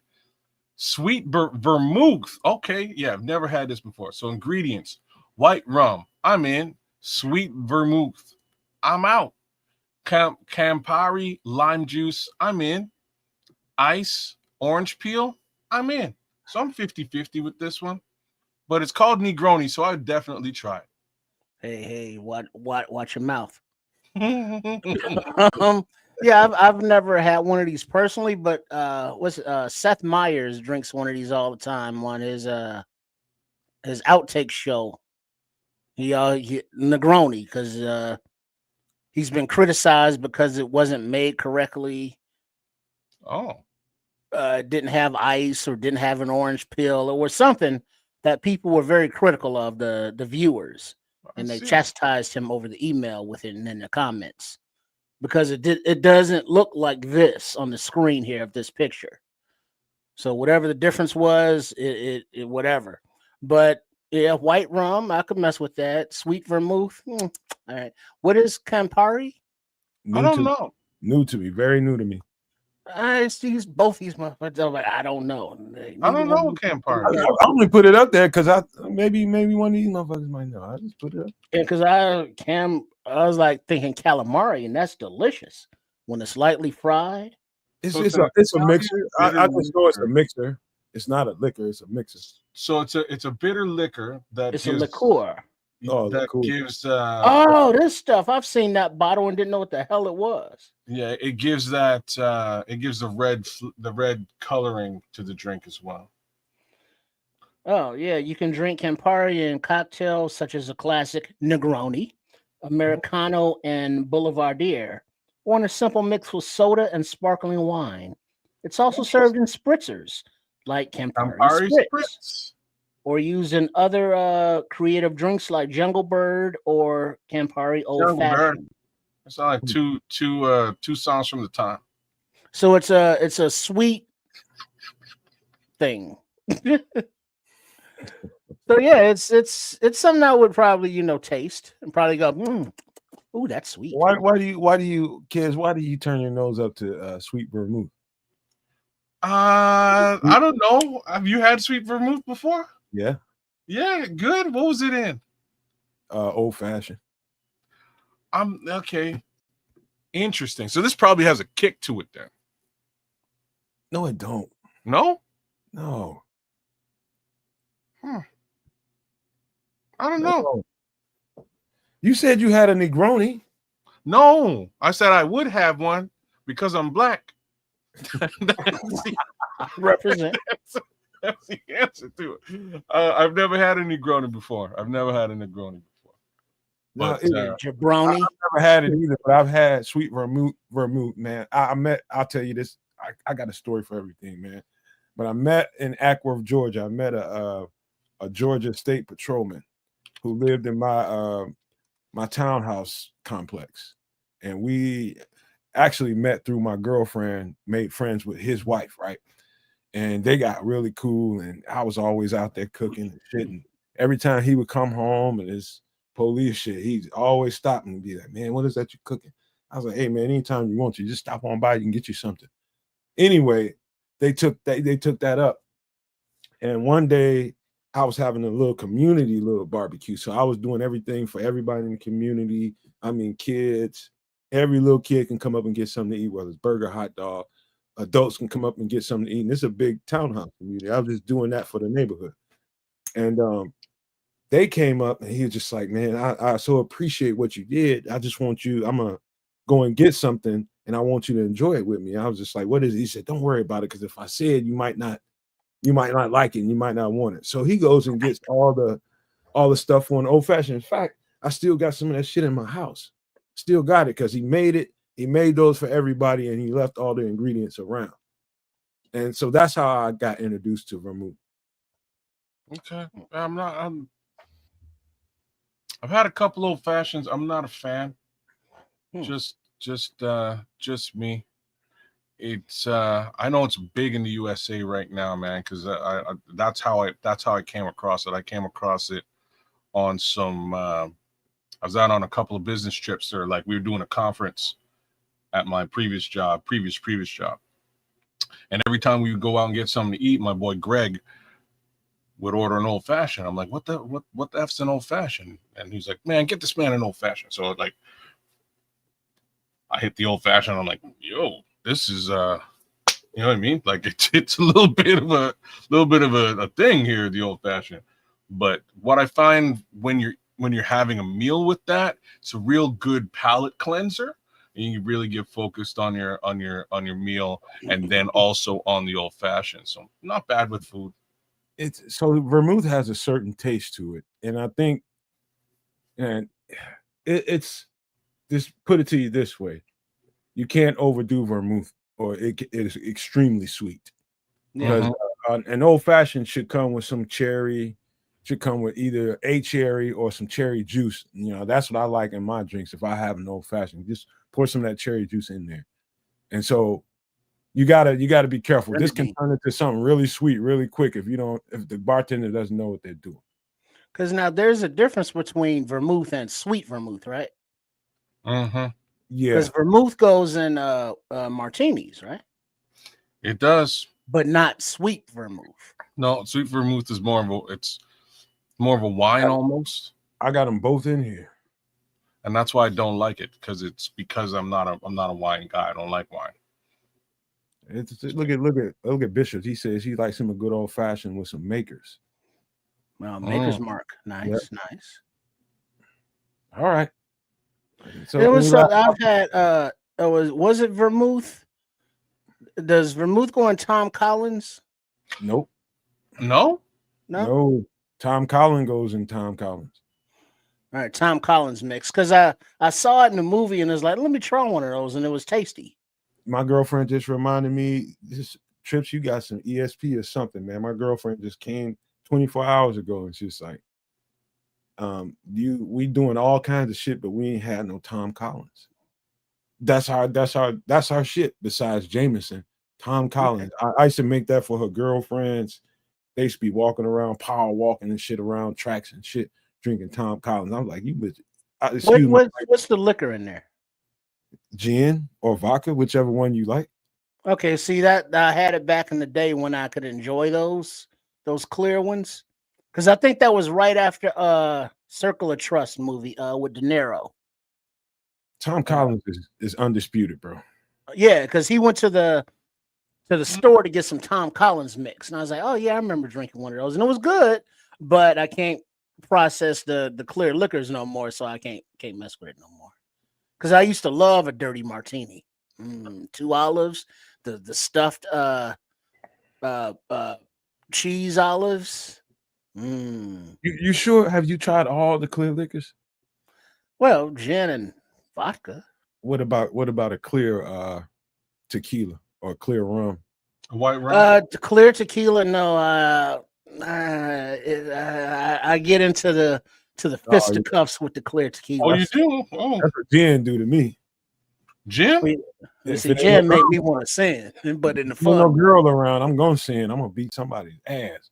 You see that clear tequila does that to me, and clear rum not so much. I like the darker or at least golden rums. Well, dark liquor ain't good for you. Well, but it tastes good, and What's I like wrong with it. dark liquor? It's not good for you. It got artificial coloring in it. Oh, really? Okay. Yeah, man, it's not good. For you. So does Kool-Aid. You don't see me stop drinking that. Truth be told, if you're gonna drink, the clearest you can get is the better you can get. Tell that to my system. Okay, I'm just saying. Because I mean, I would like to, enjoy maybe some clear liquor every now and then. Try some white rum or white tequila, man. I think that might change the game for you. Yes, the Raspado or the Anejo. I think it's the Anejo that I really like in tequilas. Who you calling Anejo? See, watch it now. Watch your pronunciation. All right, because when you gone to a bar and like had a flight testings, and so you could taste the light, the dark, and the white of tequilas, let's say, or bourbons or scotches or whiskeys, and you can, if you remember which one you like, that's a good thing, because by the time you get through a flight, it gets hazy. But yeah, man, you gotta keep trying the whites, man, until you get the white liquor that sits well with you. Don't just give up, man. Because like Mr. saying, that brown liquor got a lot of sugar in it. Yeah, I'm to the point now where it's like, yeah, I like like your crowns, I like your scotches and your whiskeys, and vodkas and chins don't agree with me, so I'm good. I ain't got to try no more vodkas or chins. Trust me, Trips. I'm more where you are than not. I am definitely in that neighborhood. We got the same hat on, smoking the same cigar, bro. Mm-hmm. Trust me. I'm just saying I need to change too. Because it's not a taste thing with those clear liquors. It's a being physically unable to process those things. Body tolerance thing, right? Yeah. All right. Yeah. It's not like oh, I don't like the taste of it, or I don't want to drink it. It's like every time I drink it, I don't rest until I puke it up. So I'm not drinking that shit no more. But are you still drunk after the puke? No. I'm just irritated because okay. You know how you feel after you puke, because you got all the stomach acid taste and brother. Sometimes I feel great, is what I'm trying to tell you. I mean, you may feel relieved and better, but the high is gone, or the drunkenness is gone. That's what I'm telling you. Sometimes, yeah. If you're doing it right, you come out of that situation even drunker than you were before. No. And the upside is now the stomach issue you were having is gone, and you can really I'll tell you, party. Now you can party.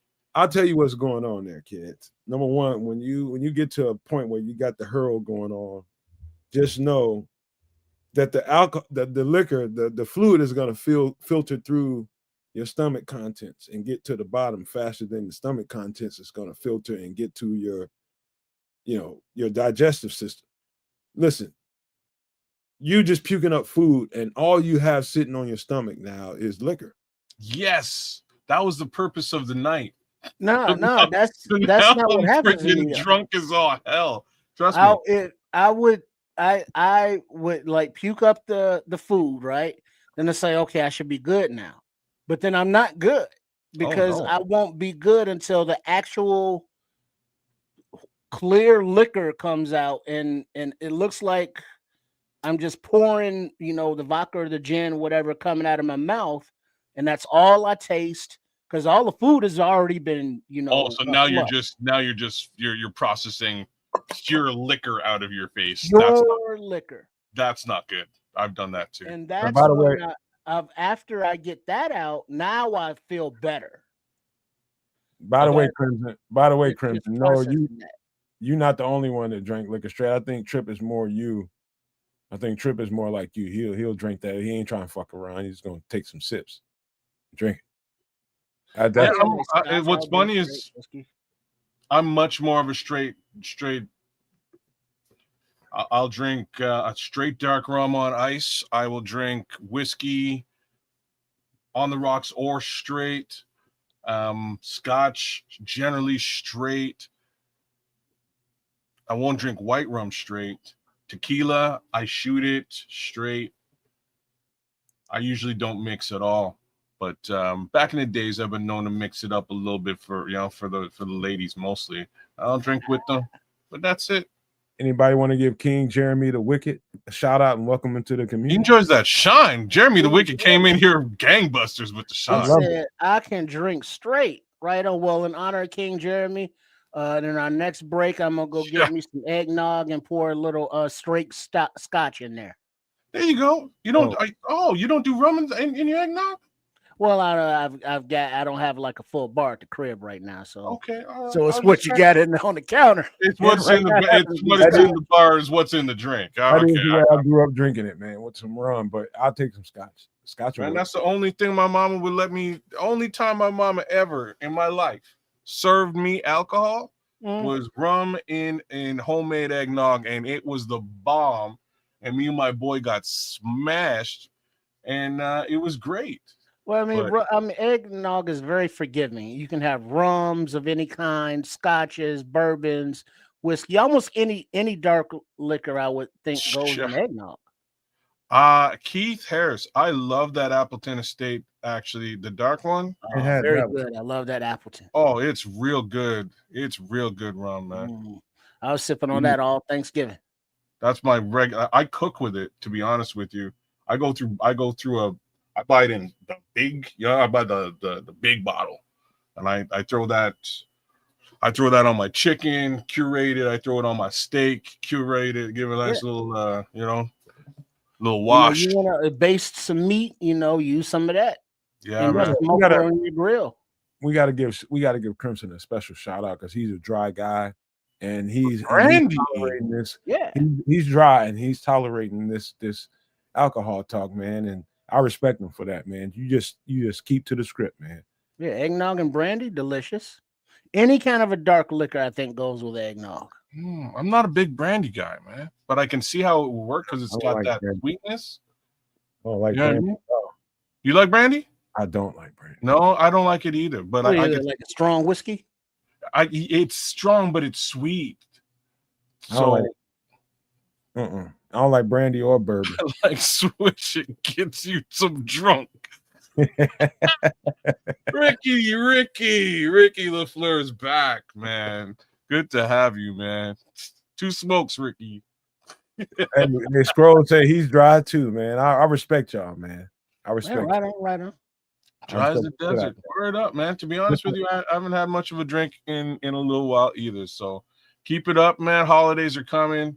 I try to keep it real. I will try to keep it real right up until New Year's. Then all bets are off for the night and back into in the dry mode. There it goes. There it is. Jerk and jerk, baby. I drink too much E&J in my college. That's exactly it, man. Well, that's got rot gut right there. Yeah. Nah, man. I never want to see a glass of brandy again in my life. Well, E&J brandy, maybe. Because remember, in college, you drinking all of the bottom shelf cheap shit. All that bullshit, man. When you see E&J on the bottom shelf in Costco, it's just down there for a reason. All you looking at when you're in college is it a bottle of liquor? Let's see the proof. That's it. Mm-hmm. Wait, it's on sale? Okay. Does it cost $10? Let's go. Wait, this one costs $6.99. That's even better. That is sherry over here. My Puerto Rican homeboy always called me whenever we talk to each other. I ain't gonna say he called me all the time. Whenever we talk, he's just like, motherfucker, you ain't dead yet. He always said we all should be dead. All that drinking we did when we was in college. I'm like, damn, dog, that's the place to do it. That's where we supposed to be having fun. He's still young. But we did too much. I was just like, yeah, we did, man. It was like motherfuckers going up on the field, everything, man. It was crazy. Right. Y'all just reminded me of my homeboy. My two homeboys are homeless right now off of some shandy. It's sherry. That's what it was. You mean like cooking wine, sherry? That's what I'm talking about, bro. These two homies used to get it. I'm talking, we were like 15 years old, and we would get access to some sherry back in the day, and they couldn't get enough of that.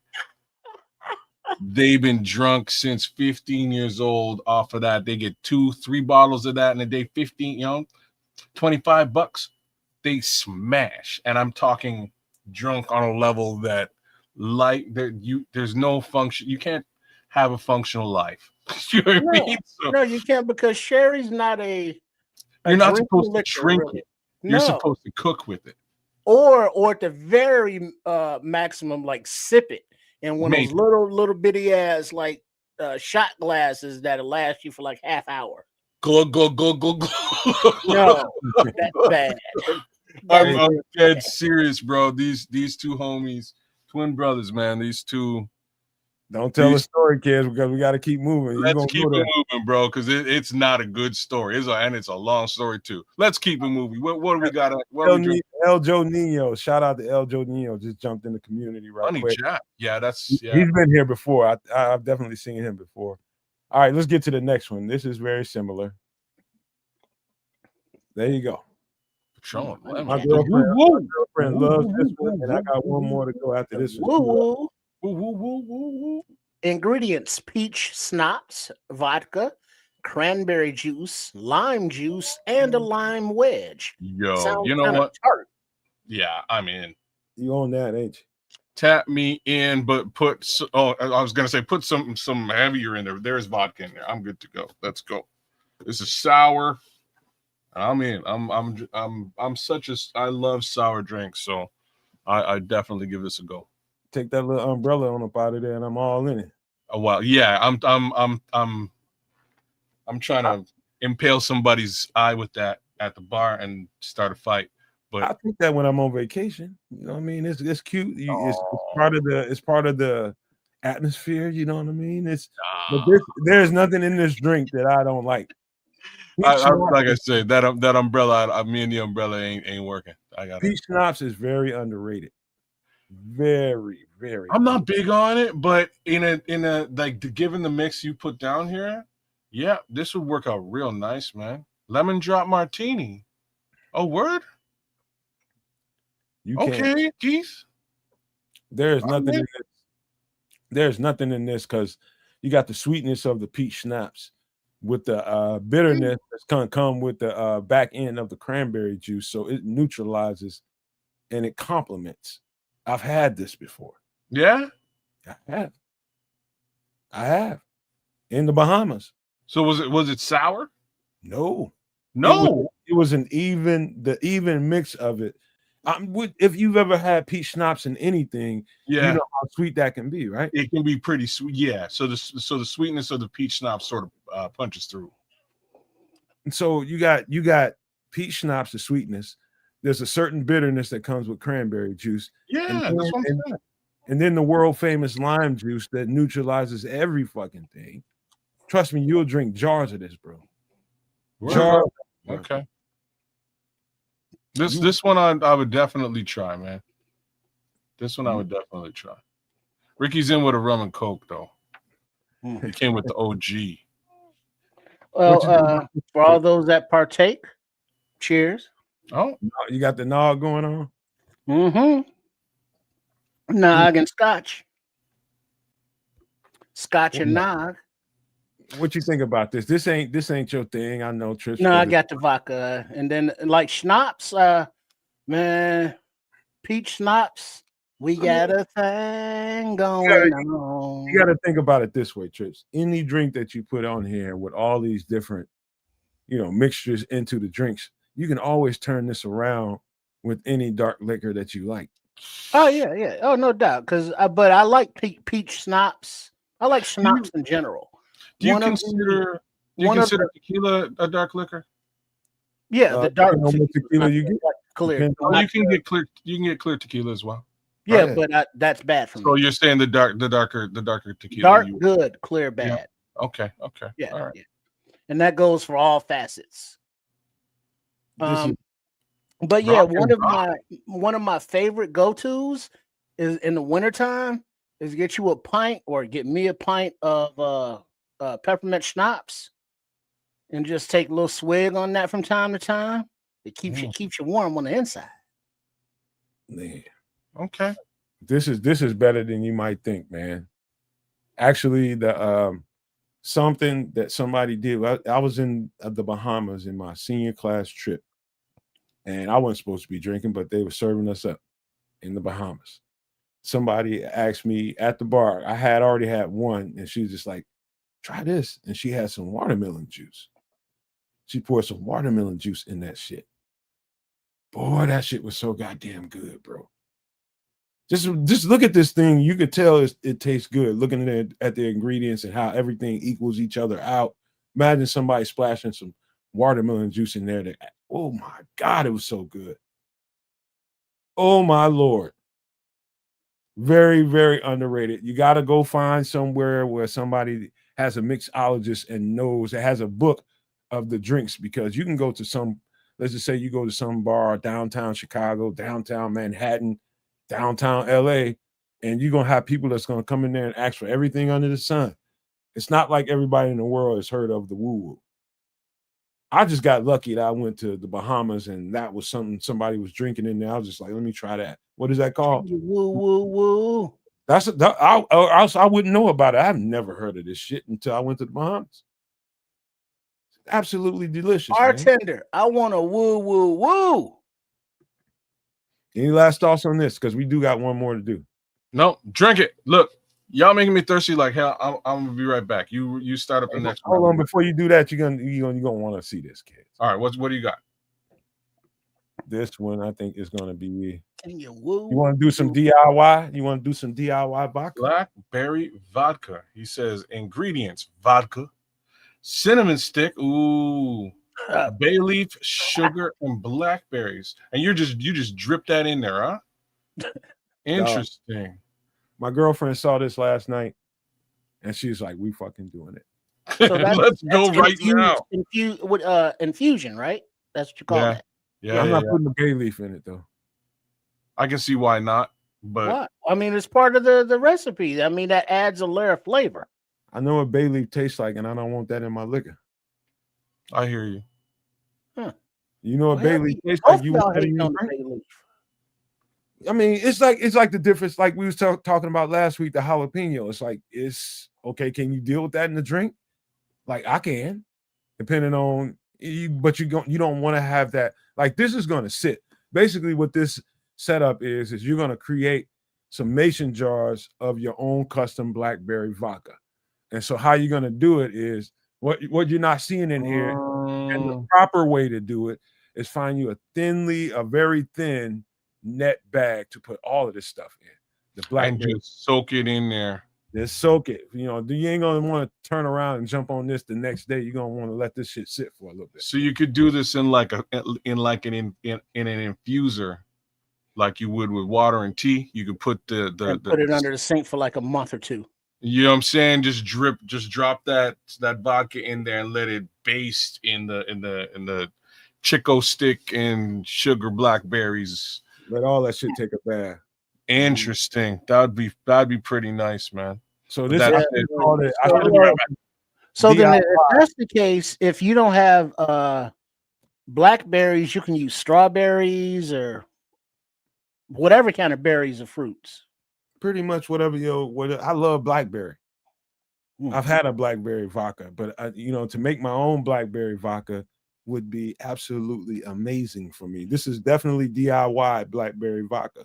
Well, shit, blackberry, raspberry, blueberry, whatever kind of berry can be that. Elderberry, elderberry. There's all kind of berries out there. Boysenberry.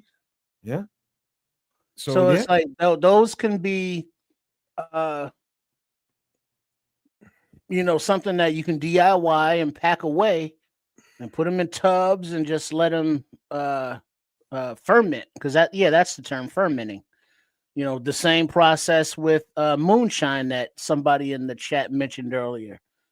So it's like, I understand the concepts, and I think that the different flavors or the different fruits would be delicious, but yeah, vodka can't fuck with it. Dog, and Crimson is right. You probably need about a good 48 hours, 72 hours, and the flavor profile is going to definitely come through. But the longer you let that sit, the more pungent all of those flavors are going to be. So, like for me, like if my girlfriend went and got all the ingredients, I went and got all the ingredients, we'd make that shit in 1 week, and a week later we'd be drinking it. Maybe 2 weeks. I don't know. You know, depends on what we got going on in that time span. But this is definitely, I think a lot of people, you know, flavored vodka is or flavored liquor all together. Like it's off the chain. And I think you would want it to, ferment longer than, let's say, a jailhouse toilet wine. So I mean, go on, put you some whatever fruits, get you a garden of fruits or a tree patch or whatever fuck fruits grow, variety, and just have them all there fermenting, and just because the longer they go, the higher proof they get. Isn't that right? Something like that. There's an equation for that for all you DIY bottlers and stuff. I'm not qualified to tell you that truth because I don't know. But something about the aging process that strengthens it and improves the flavor, enhances it. I get that. Yeah, the more you let a liquor age, the more enhances what it can. I mean, yeah, I got 60-year-old liquor downstairs. What kind of? All the different kinds, man. I've got because like I've heard of your 12-year-old scotches. The age stuff, but you said 60 years old. 60 years old. I got it. My grandmother, my mother bought a home for my grandmother, and it was a hoarder's home. It was an old man that passed away, and he had a lot of shit once we cleared everything out of the house and got to the garage and different parts in his basement. He had when I say old liquor, I mean like old Fred Sanford age shit. I'm not kidding you. And some of the shit I've estimated on the market get you $700. Like I haven't checked them all out, but some of that shit can get you. You got $700 bottles of this. You got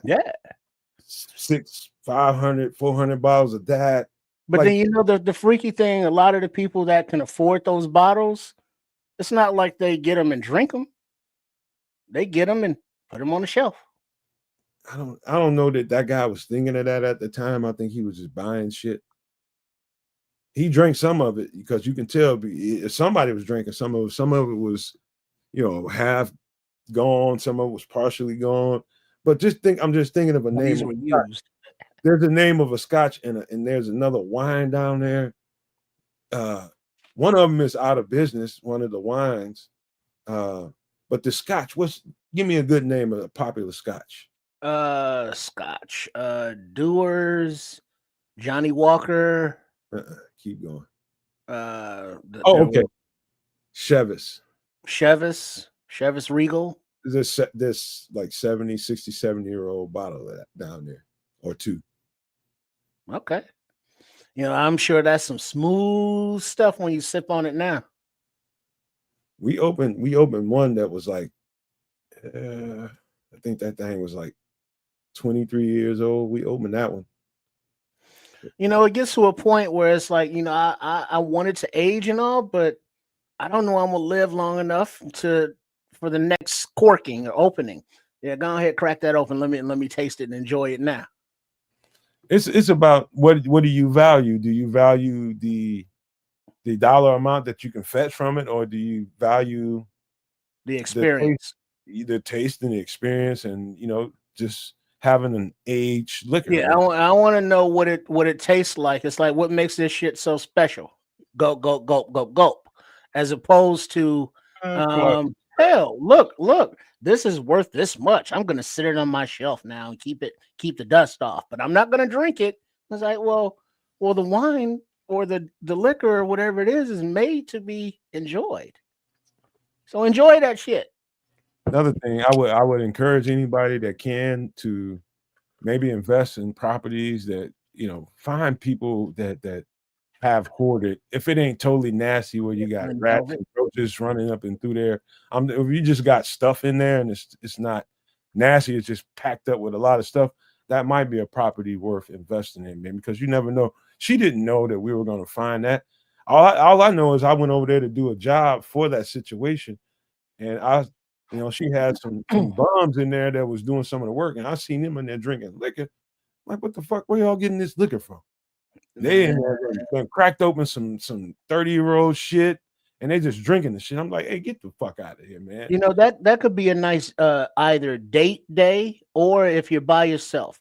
But whenever you see an estate sale, go and stop through up in there. Yeah. If you happen to be someplace and there's a locker or storage sale, go and stop through up in there. It don't mean you got to buy anything, but just see what they have, because you never know what kind of oh shit you'll come across to where it's like, oh, I got to have that, or you just get something and flip it on eBay, whatever the case may be. Very, very true. Never know what you're dealing with. Found some damn player cards, like the cards that people buy, Barry Bonds cards and all kinds of different stuff. Bro, you'll find vintage comic books up in there too, and make a killing flipping those. Just saying, I've come across a couple of lockers full of some old school Spider-Man and stuff, bro. Like you can make a good couple of bucks. Just saying.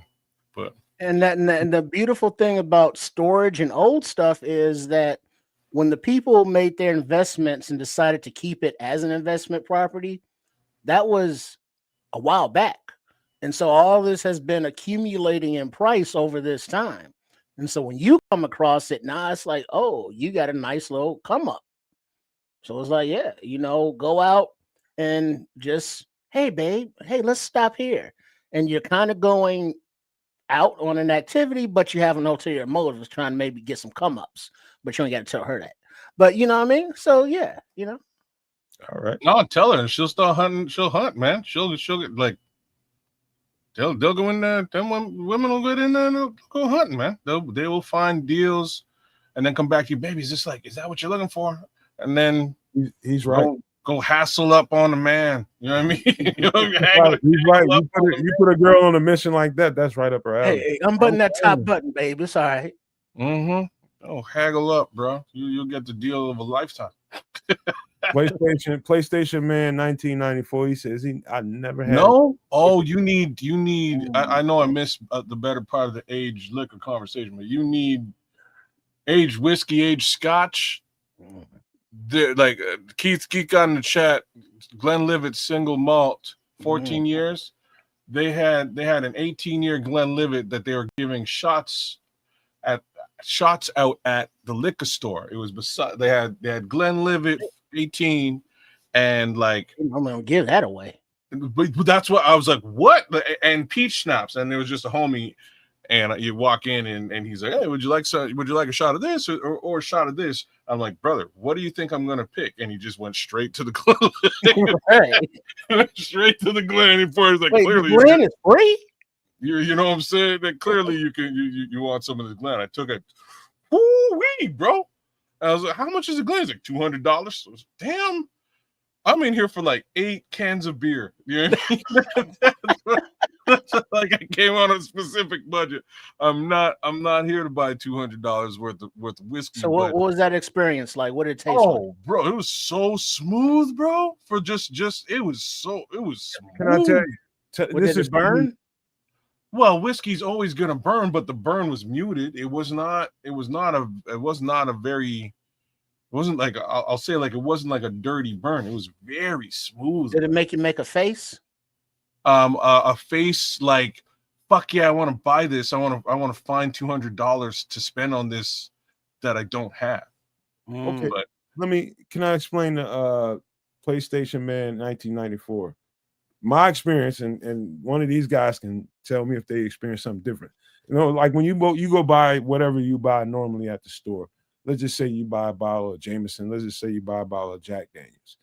That pungent odor of that liquor that comes out as soon as you crack it open is different than an aged liquor, because somehow all of that has settled down. It's not so new anymore. So when I opened it, I didn't notice that pungent smell that I noticed when I open a normal bottle of liquor that I go get from a store, and it's just a regular liquor. This aged stuff, I didn't smell it like that. And that's just me. And I didn't taste it to be quite as strong as I go get as a bottle I go get from the store. Right off the top, that's the first two things I noticed. It didn't hit me until the back end. I'll let them tell what their experience was, but that was mine. So age for me, because so my age experience is very different, and it's generally whiskeys and scotches. And with whiskeys and scotches, how they age it is they barrel it, and they put the barrel away for 14, 18, 25 years, like however long that barrel sits there. And that's how you'll get it in a bottle with the 18, 14, 25, or whatever the year result is. The thing about aging it that way is you're going to pull the flavor from the cask. That wood. All the wood, all the peat, all that flavor that comes with whatever wood cask that it's been created or kegged into. That's what you're pulling in. So it's a much richer, a much more rich, flavorful, smooth drink than most standard whiskeys that are made this year, put in a bottle this year, and you bought at the store this year. All right. How about this, man? Because any last thoughts on blackberry vodka or anything liquor related before we get into the Bears conversation? Because we're almost 2 hours in and we ain't talking about no Bears yet. Let me get my ass to Mars. Shout out Quatu, and let's talk some effing Bears. All right. Enjoyed that, man. That was fun talking about because we got all these different experiences. McAllen. That was the other name. McAllen's good, bro. It's just so good. You got all these different people coming from all these different experiences, man, that have it's great to mix all that together and hear who's done what, who hasn't done what. It's awesome, man. I love it.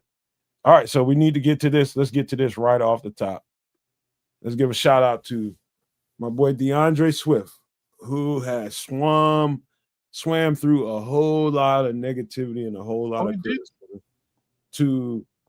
to be one of the key assets we have on the team right now. And I don't know that we are the team we are without DeAndre Swift, man.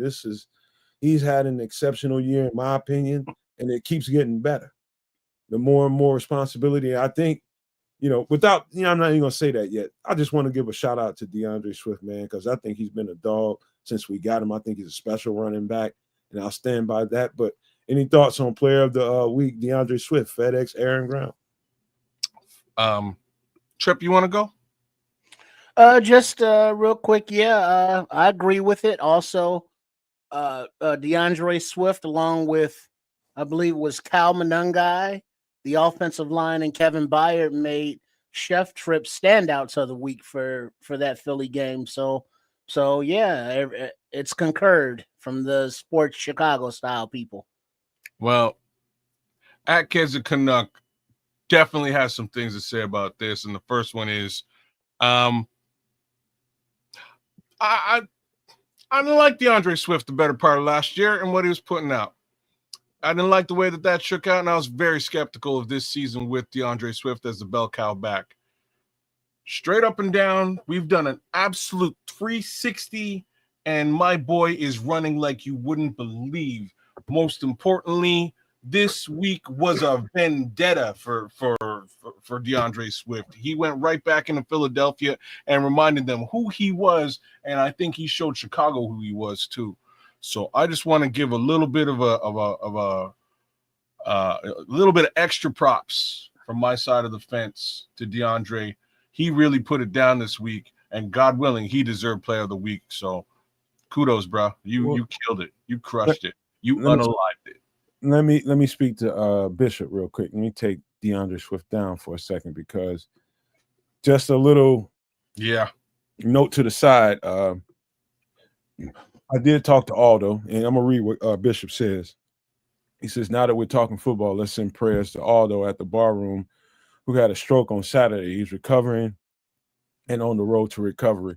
I can verify that. When I text him and we texted each other, he was recovering. He was doing therapy at that given time. He was doing rehab, and it was a little bit of a sensitive moment for me. I talked to kids a little bit about it, man, but I have a certain affinity for Aldo. We all do, bro. Yeah. It's different. It might be a little different for me because I got to know Aldo in a way that I don't know a lot of people get to know these podcasters and people that create this content. And I want to just say, man, like I told him, I was like, man, what's more important is you and just being you. You know what I mean? Forget this content creation stuff, man. Forget all that. This is just about you and what I feel about you. And he received that message that I let him know how I felt, and I told him, and he reciprocated that message. I ain't gonna tell you everything that was said between us, man, but I know, man, he's you might see some changes at the bar room. He hasn't told me that, but I would expect there probably would be because, he's going through some things right now and he's trying to keep a positive vibe about himself. But man, I just love that guy, man. I love that guy because of who he is as a creator, and his creativity just inspires me, man. And I told him that, man. I'm telling you guys, man, I don't want to get sappy on here because, I met him a few years ago and our relationship is the way it is. I just want to see him get better and live his life doing the things that he wants to do and being Aldo. You know what I mean? And if that means pulling away from the bar room and not doing as much content to get to the Aldo that he wants to be, then fine. If he wants to do more content, that's fine too. But that's kind of what I was expressing to him. None of this other shit matters. Just do Aldo. That's what I told him. And it's an important message to be shared. For me and my brother beside me, I'm sure he'll have his own little 2 cents about it. All of us here got our start in one way, shape, or form at the bar room. So we special place in all of our hearts for Aldo for sure. Regardless as to the work we do on our individual channels and here, and on other channels, we are still fans of what Aldo does. We definitely jump into his chat and give him as much love as we can on a regular basis. Sometimes, again, you'll find us on some guest starring on some of his shows. It just happens to be the way that it is. Regardless as to any of that, my 2 cents is just, again, we owe a lot to that guy, and we wish the best for him. Hopefully, he recovers quickly and well, and he's able to get back to where he was. Aldo, if you're listening, there's Jimmy in the chat. Big shout out to the Podfather, and back out to you, Jimmy. The reality here is, if you need anything, if there's any way we can help you, man, hit me up, hit Aldo up, hit Triple R up. I'm sure we'll do what we can to help you get back to where you want to be, because I know how important what you've built is to you. And, I know that goes for many, many, many of us in the podcast, in the Bears podcasting family tree, if you will. He kind of has his own coaching tree, like Bill Belichick or some of the folks out there in football. All of us would do whatever we could to help you continue on. So know that we're there with you, and we all hope for quick recovery, bro. Yeah, because I always appreciated Aldo for not only who he is, what he can do, but where he came from. Yeah, because I grew up in Inglewood, and so Aldo being a contemporary of mine, growing up in Humboldt Park, I know the battles and the struggles he had to go through, being the little nerd that he was. You know what I mean? In that area, and just trying to, get educated and make something of his life. And to see, now, that he's worked his professional career Now, with the Barroom Network and being the Podfather with the allowances of his wife, thank you, Mrs. Podfather. And the dedication that he has to it, with the amount of shows, with the amount of content, with the different genres, whether it be Bears or with Mike North, and their thing, somebody famous just died or whatever content it is, or whoever under his roster, his not his coaching tree, but his podcasting tree, all these people are going out into the world and doing their thing. And it was because of his motivation, his platform, his encouragement. And so to see somebody go through a physical ailment like this, it's like, oh, fuck, man. But knowing who he is, I think he is up to the challenge, because Aldo has always struck me as somebody who does not back down from a challenge. He's done it before a couple of times, right? Oh, that motherfucker want to live. Trust me. So he's gonna, meet it head on, and he's gonna progress because he just got, grandbaby number 2, recently, a month or so ago, or whatever it is. So he has more than enough to live for. Not that he needed any additional motivation, but sometimes it's just good to vocalize, the feelings for that motivation, just so even the strongest person can't bear the weight all the time alone, just so he knows that he's not alone. All the Nomaniacs, Nomad kids, myself, we all, got much love and respect for the Podfather. And if there's, anything we needs or we can do, we will. But right now it's just on him and his medical staff and family and those close to him to, get him back on the road to recovery. Hey, you know what? I'll end this with this, man. And I know Aldo's gonna see this at some point, so I'm gonna say this. Aldo, you're gonna live because you're an asshole. That's why you're gonna live, man. He's the coolest asshole I ever met. But you're an asshole. That's why you're gonna live, man, and you're gonna do well, man. And on a side note, when I was talking about the creativity aspect of who Aldo is, and I told him this in the message, and that creativity inspired me. Like, there's a level to what I do here for the channel on the Nomad Network now is partially due to inspiration coming from Aldo. He's his background, he's got a specific kind of background, and one of the things he enjoys to do with the training that he has is create graphics, create videos, and all that kind of stuff.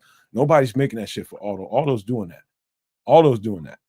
And so all of those cool intros, those cool little bells and whistles that Aldo brings to all his shows, that's him. And he enjoys doing that. And that's why I was telling him, maybe, and I didn't say that to him, but maybe, just work on that aspect of what the Barroom does and let other people take the lead. But for that being said, anybody with the Barroom, and I'll tell him this later, we will definitely be opening the doors to anybody that, if he has to dial back the content a little bit, you're going to have a home and some space here to create content. We'll do it for you. Don't worry about it. So that's what we can bring to the table. We'll make sure that everybody gets their fair share of what they can do, and we'll dial it in the way Aldo does over on the Barroom, man. So I just want to open that invitation to everybody over there. You have a home here. And a shout out to BCP and Shorty and Uncle fucking motherfucking fucking Foster and PJ and them and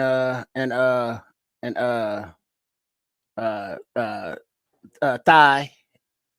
But also checked out the British Bears over there. And they be doing their thing, a shout out to them. Oh yeah, that's why I brought it up. But I see that, just to plug them, I guess. But I like to see Glenn Morgan and Kenneth Davis. They're gonna be on BCP tomorrow night. And those are some very well-spoken intellectual dudes that know their Bears football. Had them over here several times. Yeah, exactly. That's why I like listening to them. They Glenn Morgan in particular is very, very good, dialed in with the details. Like when I talk to Glenn Morgan, it's like I'm talking to a guy on the field when we're watching practice. and we know exactly what's going on the field whenever I talk to him. And Ken Davis is just cool, man. Ken is he's more fan than anything, man. And I think people forget that about Ken. Ken is from the area. He's a longtime Bears fan, and he became a reporter, and all those things tend to have you. When you do a podcast, you always have he's playing two sides of the fence. He's a fan, and he's also a reporter. And so whenever I talk to Ken, I know that's who I'm talking to, the guy standing on the fence, trying not to be too much of a fan and trying to maintain his reporter integrity. All cool to me. All cool to me. So we'll have those guys on the show here in the future. I've been intentional about not having a whole lot of guests on the show because I'm focusing on us. These three guys you see on the screen, that's just what we've been doing lately, man. So we'll have more and more people like those guys he's talking about on the show. But right now, it's important that we do us right now, and I got my reasons for that. So anyway, let's get more further into the Bears conversation. Let's look at this damn injury report, man. Let me share my screen. This is a much better injury report than we've been seeing recently, and I'll show it and let you guys take off. Let's just do one guy at a time. That's easier. Okay. We'll start with Ruben Hippolyte, 2, shoulder, did not practice. Thoughts, gentlemen? Yeah, he's still recovering from that Darnell Washington run over. Yeah, so, that's what that is. 310 pounds of freight train. Yeah, and then he went down immediately and has not been back up. So, who knows how long that will be. But considering, guys coming back and the guys that have stepped up, it'll be all right. Give them time to heal up. So Ruben Hippolyte, that's funny. I was just talking to my Steelers homeboy the other day, and we were just talking about the young players coming into the league, some of these rookies, and what's different about the college game and the pro game. Bigger, more physical, more consistently physical than the college game. You can play the college game and take 7 fucking plays off. You know what I mean? 7 to 11 plays off, you might not hit nobody. In the pro game, the professionalism of all the players, you're talking about offensive linemen who he has to sort through to get to the ball. He's talking about running backs. You're talking about tight ends. Ruben Hippolyte is learning the physicality of the pro game, and his body's not calcified yet. I think that's what's going on with him. He's just not used to all the physicality of the pro game. We've had guys come through here all the time, man, that like Kyler's still going through it to a certain extent, right? He's going through, this is a hard damn job. It's tough. It hurts. Physical. And I think Ruben Hippolyte is realizing that play in and play out. Dog, you got to shake off that pain, that little stinger you just had, and you got the next play, you're going to have to do the same thing, and it's going to hurt again. The next play is going to hurt again. I think he's learning. Stinger, he looked like he got his scapula dislocated. He might. He's not on the IR, but that's not the case. Yeah, I just wanted to give particular credence to the physicality of the game and him and his responsibilities to be physical. It takes a toll on you, bro. It's bound to. So again, he's a young man. The only thing I have to say about it is he's had a few opportunities to get in there, get his feet wet, and become acclimated to the NFL speed, if you will, or level of competition. And he just about every single time he winds up in like the blue tent. So hopefully that doesn't continue for very long.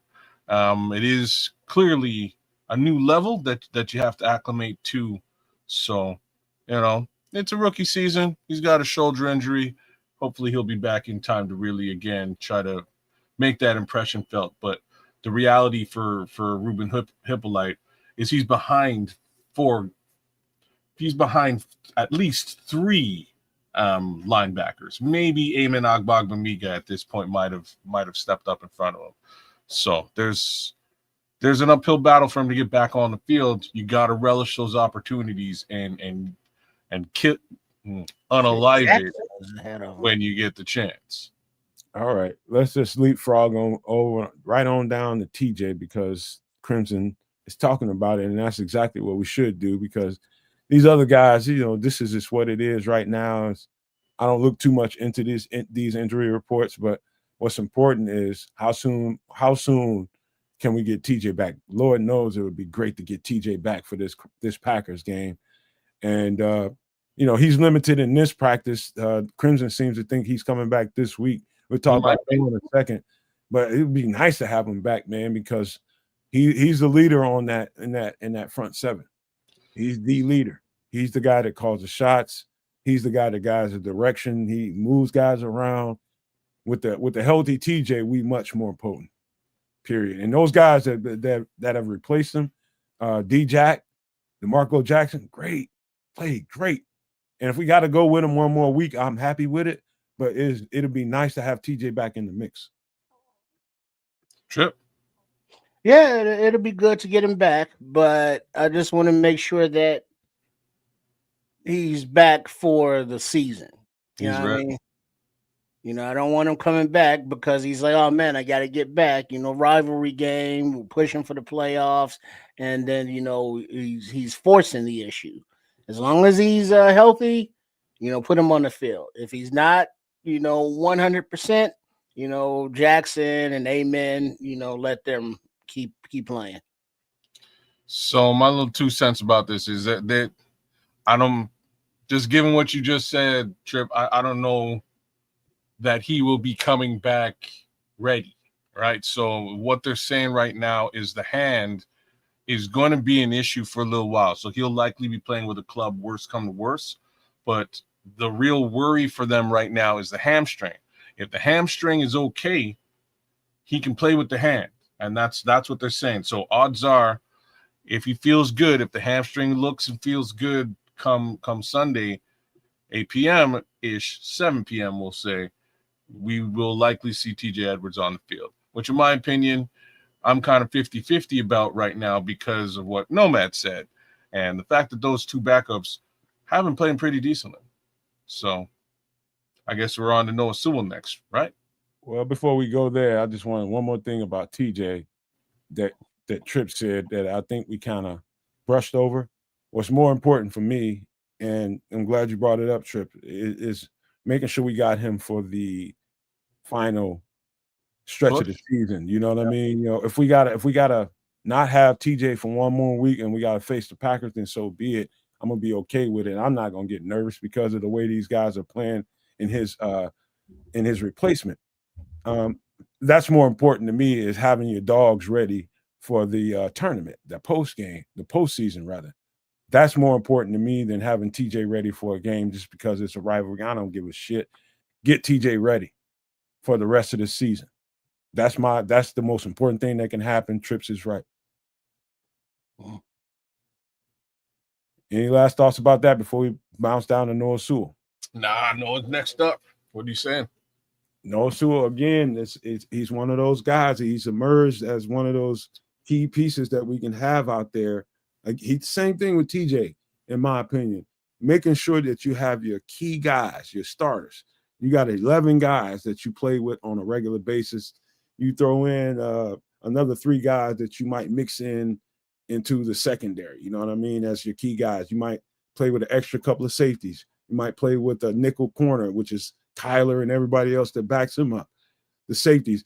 Those are the main guys that you play with. Other than that, it's a rotation along the defensive front. And so making sure that you have your key guys. Noah's a green dot guy. So the fact that they played, we got to give some credit to the coaching staff, man, and the assistants, the guys that get these guys ready to play football. It's almost like at times you don't know that we're missing Noah. You don't know that we're missing TJ. You don't know that we're missing Maine because they stepped up and met the challenge. That's a good system and a good structured system that you have inside that building, that you're getting that kind of production out of missing so many key players. You got your entire linebacker core off the field, and look what we've done. I'll be happy with Sewell back, but to tell you the truth, I mean, I'm just kind of like that on Sewell. When he's on the field, he's decent, and run stopping, his coverage is not so much. But then he's always hurt. And the way that Jackson and Amen have played in his stead is like, nice. I would assume that, Sewell is still higher on the depth chart, obviously, but I don't know. It's like if he plays, if he doesn't play, whatever, because we got other guys who have looked better than he has, in my opinion. That's definitely your opinion. Well, I'm not going to argue with your opinion either, because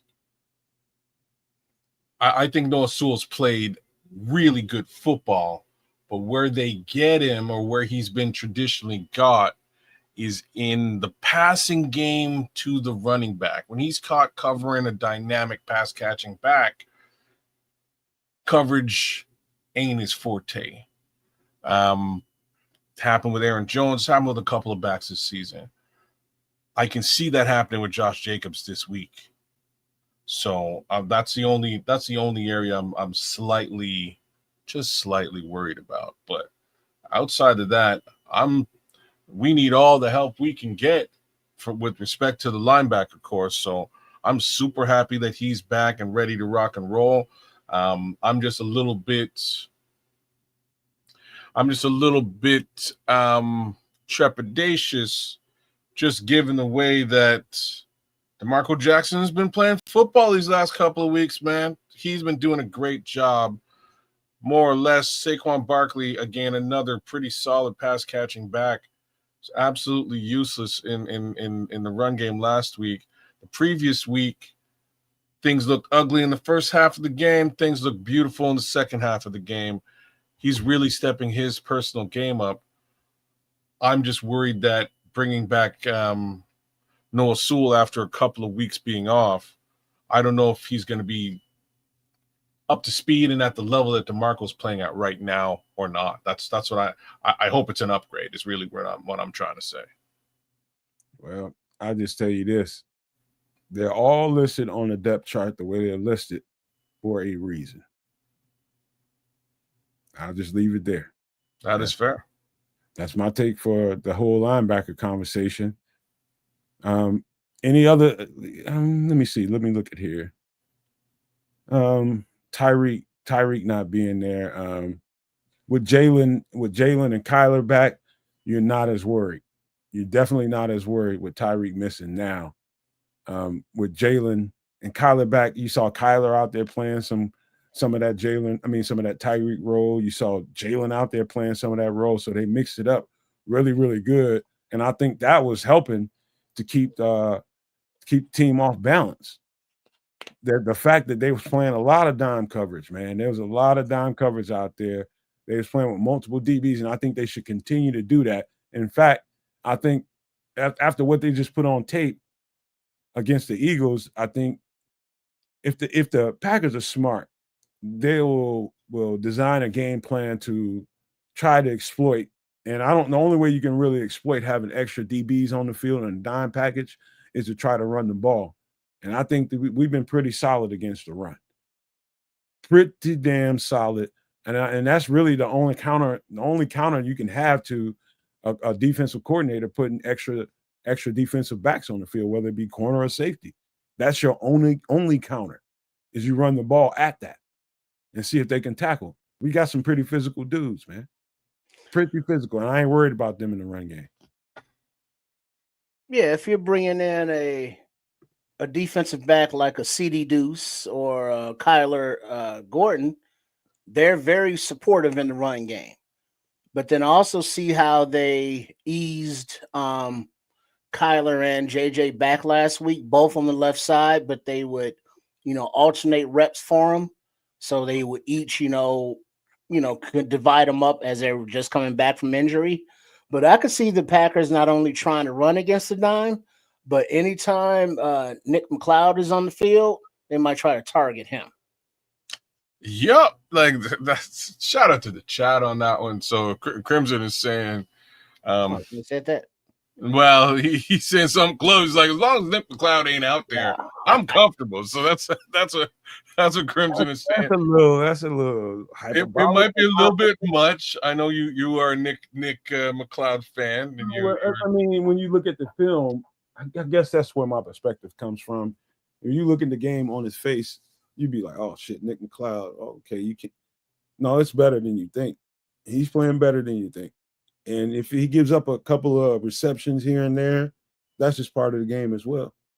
Well, I'm gonna put it like this because I think it's more easily understood this way. If you have the opportunity to field Kyler Gordon, Jalen Johnson, and CD Johnson, as well as Nashawn Wright, you're gonna want to do that over fielding Nick McCloud, right? Like, can you agree with that? I can't. You can't? So who would you want to? Why? Who would you want to put? What I'm trying to tell you, kids, is they have a lot of healthy DBs coming back right now, and there's a lot of guys that have earned playing time, and I think they're trying to honor that defensively and making sure that these guys that have earned and have carried us this far. Even though we having a healthy Kyler come back, we having a healthy Jalen come back, they're trying to figure out a way to put these guys on the field and make sure that they get some love. I'm saying that Nick McCloud is, you got some plays that were highlighted that is just like, man, goddamn, Nick McCloud. He's let me just say this. If you want me to give you some Nick McCloud criticism. His transitions are slower than I would say they should be. And if I'm Al Harris, that's what I'm working on. His breaks, like if a receiver is coming at him and he's one-on-one with that guy, his breaks, his transitions to make a play on the ball are slower than everybody else's right now. And so for that reason, I would agree with some of everything that y'all are saying, but that's one aspect of the game. Well, I wasn't really criticizing Nick McCloud. You went right into criticism, which was actually surprising. All I was saying is that I would rather put those other guys on my preference. I got it. He's going to get out there, right? He's going to get out there with respect to, load balancing for each and every one of those guys. They can't be on the field running full tilt every single play. Nick's going to get on. So, in that regard, I have no problem with it. But most definitely, I'm putting all 5 of those guys on the field before Nick in any given interval, if possible. And that's just me. And it's going to get a little bit worse as the rest of the secondary, starts to heal up and get back at it too. Well, let me give you a little bit more detail before we get off of Nick McCloud. And this is just for reference. In context of what we're talking about, what you saw is a whole lot of Nick McCloud playing boundary corner. Right. Well, we saw him play at the nickel position as well. Well, that was earlier in the season, which he played a whole lot better at that role. His role, obviously, I think Nick McCloud is more of a nickel corner or a safety, in my opinion. That's just the way he plays. He plays better football that way. He's more that's why he looks like shit at cornerback. Oops. Boundary corner. So nickel corner. Well, yeah, boundary corner. But I mean, he's like Nashawn Wright without the height or the turnovers. Nashawn Wright's been playing ball. That's actually super funny if you really thought about what he just said, because the height is what. Because Nashawn Wright's been balling his ass off. Yeah, but his physical, like what Trips is saying, is like Nashawn Wright will get burned, but his physical makeup allows him to break on a ball. Like he breaks upon getting burned. A receiver will be behind him, and he's so imposing, so long. Like that interception against DJ Metcalf. Nick McCloud ain't making that pick. No, he's too small. So like it's a really interesting. It's an interesting it's an interesting comparison that he's making. He's saying that Nahshon Wright isn't the greatest cornerback known to man. He gets burned, and we see that all the time. But his physical makeup allows him to get back into the play and break on balls in situations that most cornerbacks can't. And that's really cool to watch throughout the season. I'll make a statement to you, and you guys can agree or disagree. It's up to you. Nahshon Wright has played the best corner of any corner on the team so far this year. By no stretch of the imagination can I argue with that. Yeah. But keep that in perspective while y'all talking shit. No, I'm not really talking shit. I'm saying I'm calling it like I see it.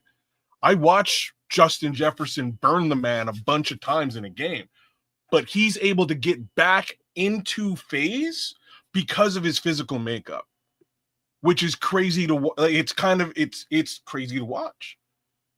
Right? Because not every corner is 6'3" plus lengthy. They just aren't. He's like 6'5", man. You know what I'm saying? Yeah, like he's something like that, yeah. He's a big, long guy. Like he just is.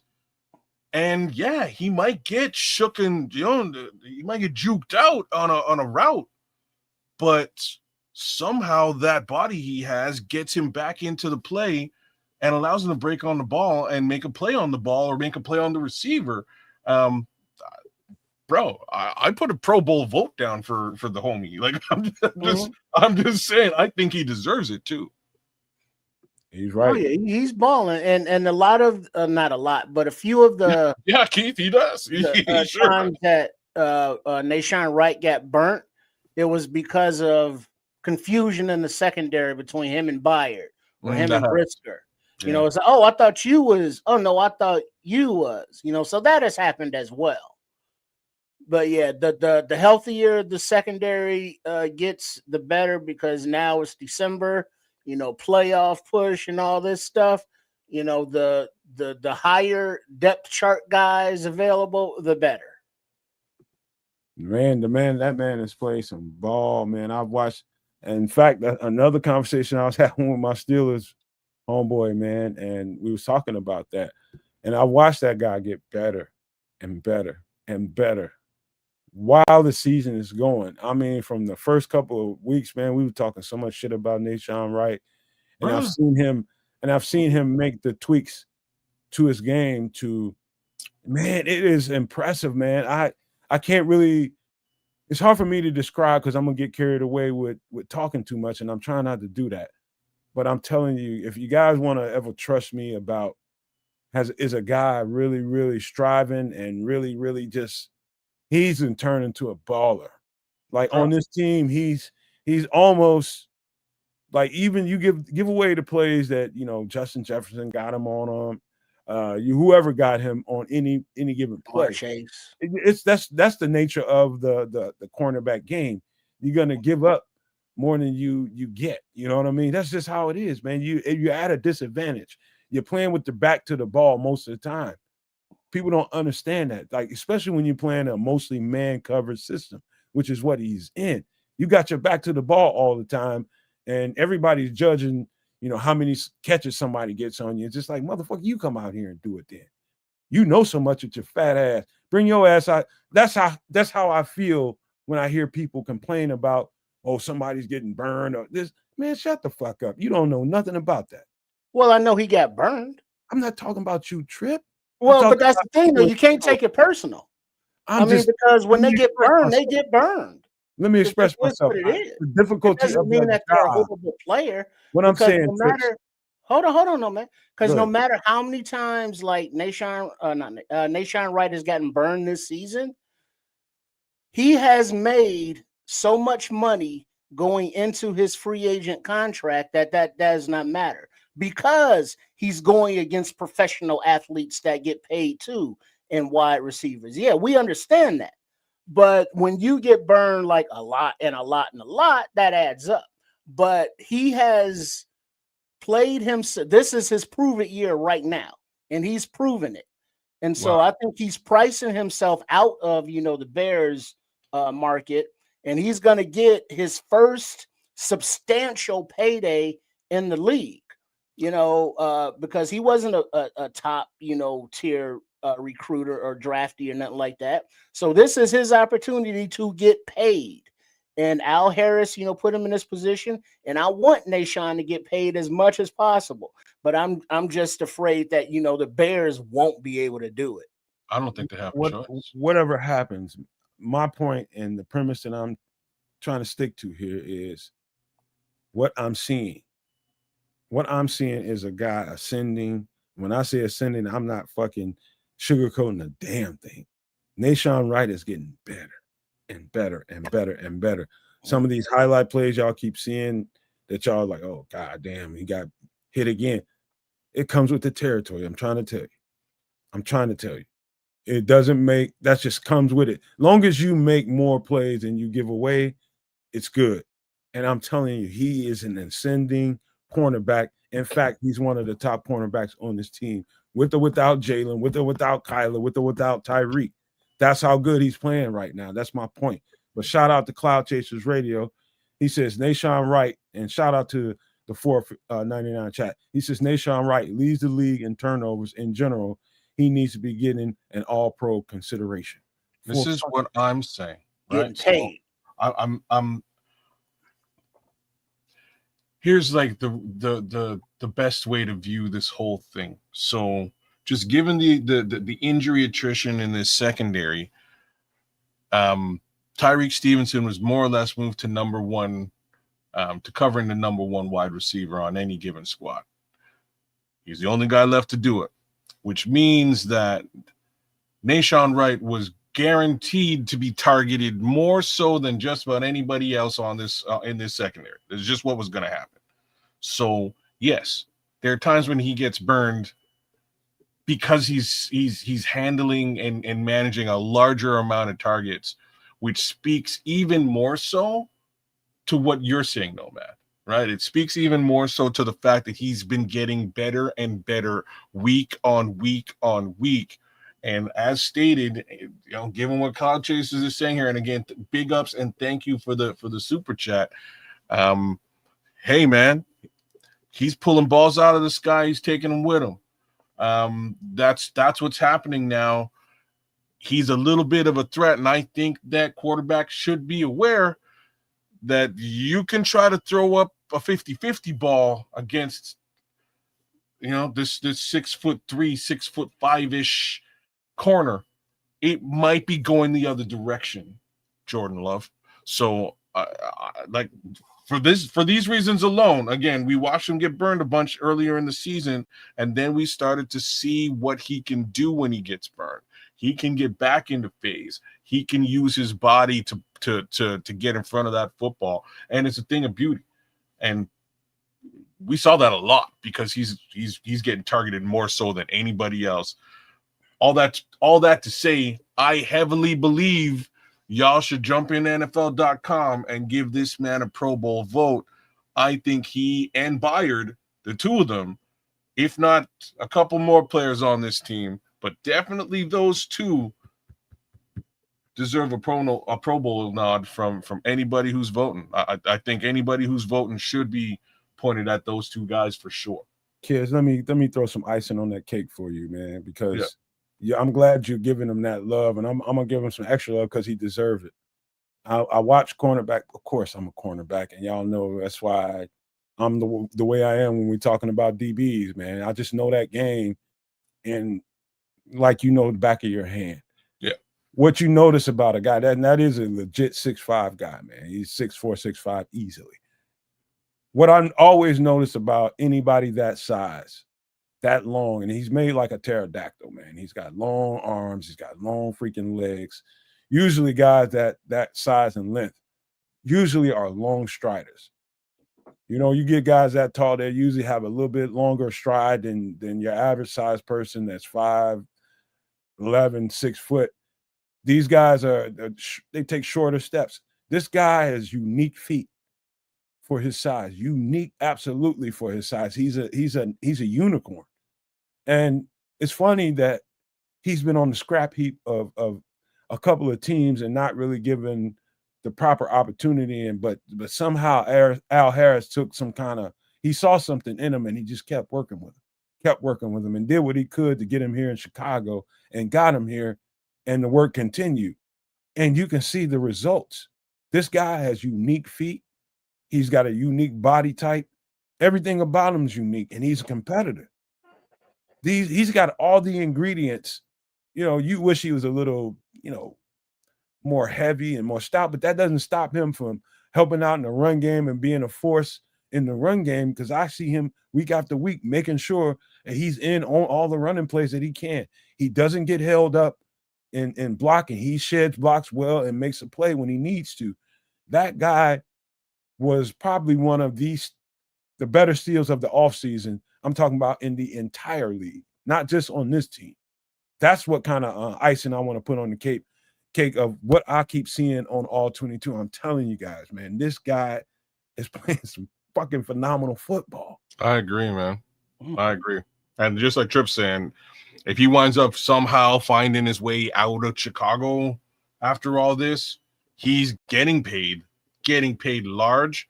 And I think his success is going to continue again, mainly because of that, just his physical makeup. It's not an easy thing to pass against. It's not easy. So he's also super quick, man. And I was really shocked that he was able to get in and punch that ball out this weekend against the tush push. That was awesome, right? That was a thing of beauty. Stuff like that really goes a long way. So one more time, all we're saying is Nahshon Wright is fucking awesome. Like, moral of the story. Of the story, he is awesome.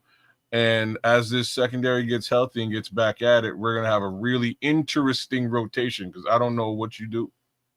Well, before you go, Nomad, we gotta say it one more time. Coaching matters. Coaching does. It fucking does. And just one more little cherry on top. Think about what we just did. We got a player that was on the practice squad. Nobody expected him to even make the team. Look at what happened. We're talking about Pro Bowl. Think about that. He's just trying to fight to get on a roster. He'd have been happy on the practice squad. Keep me on the practice squad. Keep me a check coming in, and I'll do everything I can for you. That's where he was at. He ascended to by default, because of Jalen's injury, we got to see way more Nahshon Wright than we were expecting to see. And how well has he ascended given that responsibility? Man, I can't say enough about the guy, man. I can't say enough, man. What a fucking steal. What a fucking job Al Harris, Dennis Allen is doing with that kid, man. Come on, man. That's just, I got nothing but love for that and respect for it. Yeah. Practice squad body turned potentially Pro Bowl recipient. And that's why I'm saying he deserves your vote. You know what I mean? Like, he deserves your vote, because he really should not be where he is, shouldn't have the opportunity he has. Got it and ran with it to the fullest. But anyways, couple of interesting questions in the chat. First one being, I'm gonna get to it. I know I'm gonna get to it. We're gonna get to that right now. I'm about to take this injury report off the screen. We're gonna get into this Packers game and what we think is. Well, wait a second. We didn't touch on Kamanungai's ankle, though. All wrong with Dunze's foot. I'm not worried about either. Okay, me either. All right. Yeah. I would think that Kyle and Rome are just resting. Me too. I think everybody winds up playing. I think we fine. Except for this. Oh, and he played. I was going to say, except for this Dominic Robinson concussion, but he's a full participant. So I think we're probably good for the next little while. All right, let's get to this Packers game, because there's so much I want to talk about here. Let me pull this down off the screen. Let's get to this Packers game. I got so much to say. I just better let you guys talk a little bit first before I do anything. Rock, paper, scissors, Trip. You go. Well, I've been going first all night. I'm in a leadoff position on the screen. I love it. So keys to victory, pressure on Jordan Love. He's not a running mobile quarterback like that. He's more of a pocket guy, and he will launch it up there. So we get some pressure on secondary. Keep your eyes up. Keep your eyes open. and run the ball against their interior defensive line. Run right at Micah Parsons to help neutralize them in the pass rush. Capitalize on this offensive line being road graders out there and two running backs that are, taking advantage of it. So it comes down to the basics of football. Run the ball and play aggressive defense. That's how you win. And when it's going to be 11 degrees at kickoff, 5 degrees at halftime. That's t-shirt weather in Canada. But here we go. So you Kids just straight up said you pussies. you nailed it though, Trip. We're gonna get into a little bit more depth as we go, but you nailed it, man. Yeah, you can run the ball potentially right at Micah Parsons, but you can also run it on the other side, and I don't think they'll have anything. There's nothing they can do to stop it. We just watched one of the. I don't know if did you watch all 22 this week, Nomad, of this game? I did. Okay. Yo, Jalen, they were moving. Wait, what game? The Bears game or the Packers? Oh, definitely not the Packers game. I watched them both. You watched them both. Okay. So I ain't trying to watch no Packers, but fair enough. I'm talking Bears game. They were moving Jalen Carter. I don't know. They sick Darnell on him, man. Bruh, Darnell. No one just Darnell was all. You know who else was instrumental this week? Jonah Jackson. Well, another good answer, but my answer was actually going to be Drew Dahlman. Drew Dahlman played a great game too. Super underrated. They got him off of Drew Dahlman and put him more out towards the edge. Well, I seen a couple of snaps where Jonah and Drew pushed this man over to the left edge, and it was just right. There are gaping holes that DeAndre Swift could have broke out, but he says, "Forget it, I'm going straight up the center," and there's just space. That right side, I feel that they can dominate running the football on that right side all day long, and it's going to be a problem to stop. There ain't a team out there that can fucking stop them. I don't think there is a team out there that can stop that. What's going on that right side of football? Well, I think the left side's coming along as well. Because remember, Ozzy's just getting in the game, not in the game, but into the starting lineup. I got some points about that too, but let's stick with the right side, man. Because let's stick on right. Left. The only reason I'm saying go right is because Mike is on the other side. Yeah, you can move Micah around. I'm not worried about Mike on the right side either. I'm not worried about him on the right side. Isn't he usually on the left side, right? Yeah, he's usually on the blind side, right? So he's coming for the quarterback. If we're running the football on the right-hand side, I don't see anything they can do to prevent that from happening. So yes, Caleb Williams will have his ups and downs. These wide receivers have been dropping footballs left and right. So put some of it on the quarterback, put some of it on the wide receivers. Stuff will get done as well. So I'm pleased with what we can do against them offensively, mainly based on the run. I don't think there's anything they can do to stop that run on the right. Now, if we flip it the other direction, there are things they can do, man. What? Okay, well, let's have that conversation before we flip it on to defense. Well, I'll tell you exactly what they can do. They can load up and get heavy on that side and try and challenge Caleb Williams to be efficient and accurate and throwing the ball downfield and burning them. If he burns them, then you're right. There's absolutely nothing they can do about it. But Caleb Williams has to be efficient and accurate in order to make that work. But they can't get heavy and make sure that they can't run over there. I don't know, man. I'm not. They can. So hold on, Kez. Here's the question for you. You're the Green Bay defensive coordinator. The Bears have just had 2 100-yard rushers versus Caleb Williams, whose accuracy is sus. Which one are you gonna gear up to stop? So clearly, you're gonna have to load that box and stop that run first. That's what you're gonna have to do. And considering what we're talking about, you're going to have to attempt to do it on the right-hand side. Here's the thing. I still expect them to get 3 to 4 yards per rush. That's the expectation. I don't know if you can stop that.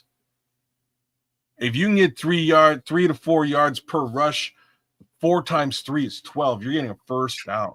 You need to get to the football in the backfield. Like that's what has to happen for the Green Bay Packers to prevent this run game. We're getting Kamananga had 6. I think his average was 6 yards a carry last week. Hard. You know what I'm saying? Like that's crazy. DeAndre Swift's yards per carry last week was much higher than what it usually 2.3 to 3.4 yards per carry is his average. Last week was much higher. I think it was in the 5.4. All right. You have to significantly reduce that down to prevent a first. And that kind of takes Caleb Williams out of the equation. All Caleb Williams in this scenario has to do if it's just the third and manageable is check down the football. Well, can I give you a little nuance as to why we executed so well in the run game and why it looked so unstoppable? Sure. The Vic Fangio was absolutely confused at. I think Vic Fangio, as Flus can be a stick in the mud when it comes to calling a defense. He's stuck in his ways. He might move around some guys along the defensive line to kind of alter up what the offensive line is dealing with. And what I mean by that, you talking about what Kiz was talking about earlier, how Jalen Carter might have been lined up around Drew Dahlman and trying to exploit the interior of our offensive line and getting stoned. And they move him out to the edge and different things that they can do, make him play wide 3-tech and all that kind of stuff. And he's out there with Jonah and Darnell getting blocked. That's about as dynamic as Vic wants to be. The backside is going to remain the same. He wants those guys to play coverage. The difference in why the Bears were so effective on the ground, I'm getting to a point, is how many different ways they attack you along the offensive line. You're talking about the stretch run plays, the wide zone, mixing it up with power. And that's when guys are pulling. You got Darnell, you got Jonah pulling from and one motion side. Back there too at the same motion. time. And then you got the tight ends cracking on blocks. You got the receivers cracking down on blocks. It's a very difficult system to deal with when all your guys are being accounted for. They're playing matchup. And when all else fails, the offensive line goes to duo. They start double teaming your interior guys on the front. And that's going to be an inside running game every time. And so they was playing Philly in so many different combinations of how they were attacking that defensive line. That's to the disadvantage of I don't give a fuck what team you're dealing with. You're going to have a problem if you don't match up well. You don't have an answer for all the different ways that they're featuring the offensive line as a weapon. Like they did in Detroit. They would run heavy to the right side because Panay Sewell and the guard inside of him were absolutely dominating people, and they just kept attacking you over there in Detroit. Same thing they're doing right now. You keep saying, why they keep running this ball over here to the right side? It's the only place they're getting yards. It's because they're the most efficient. And so why wouldn't you feature your most dominant offensive lineman? Run the ball over there. You get what I'm saying? Working. So yeah, it's working. Yeah. But that's what I'm saying. This is going to be the game. Like, it's an interesting conversation we're having. This is going to be the game plan against the Green Bay Packers. The Green Bay Packers counter to that is let's take away the right side. I don't think they can, and I think they're going to find out the hard way. The upside to the right side situation again is it's the side that Micah Parsons isn't on. So it kind of takes him right out of the game, except for, again, third down case scenario where you're potentially 3 yards out, and it's a check down or deep ball from Caleb. And it's really just a singular decision. So that's kind of what I want to see this weekend for the Bears. Heavy on the run, heavy on the right-hand side. like I say right, but you can also be straight up the gut as well, right? Like it can be power. Take the game out of the quarterback's hands, because that's what they're going to want to force you to do. You know what I mean? They're going to want to force Caleb Williams to play quarterback, just like they did Mitch, just like they did Justin. That's what they want to do. I don't think they have a choice to force anything in that regard. If you run the ball down their throat on the right, puts them in a really negative situation.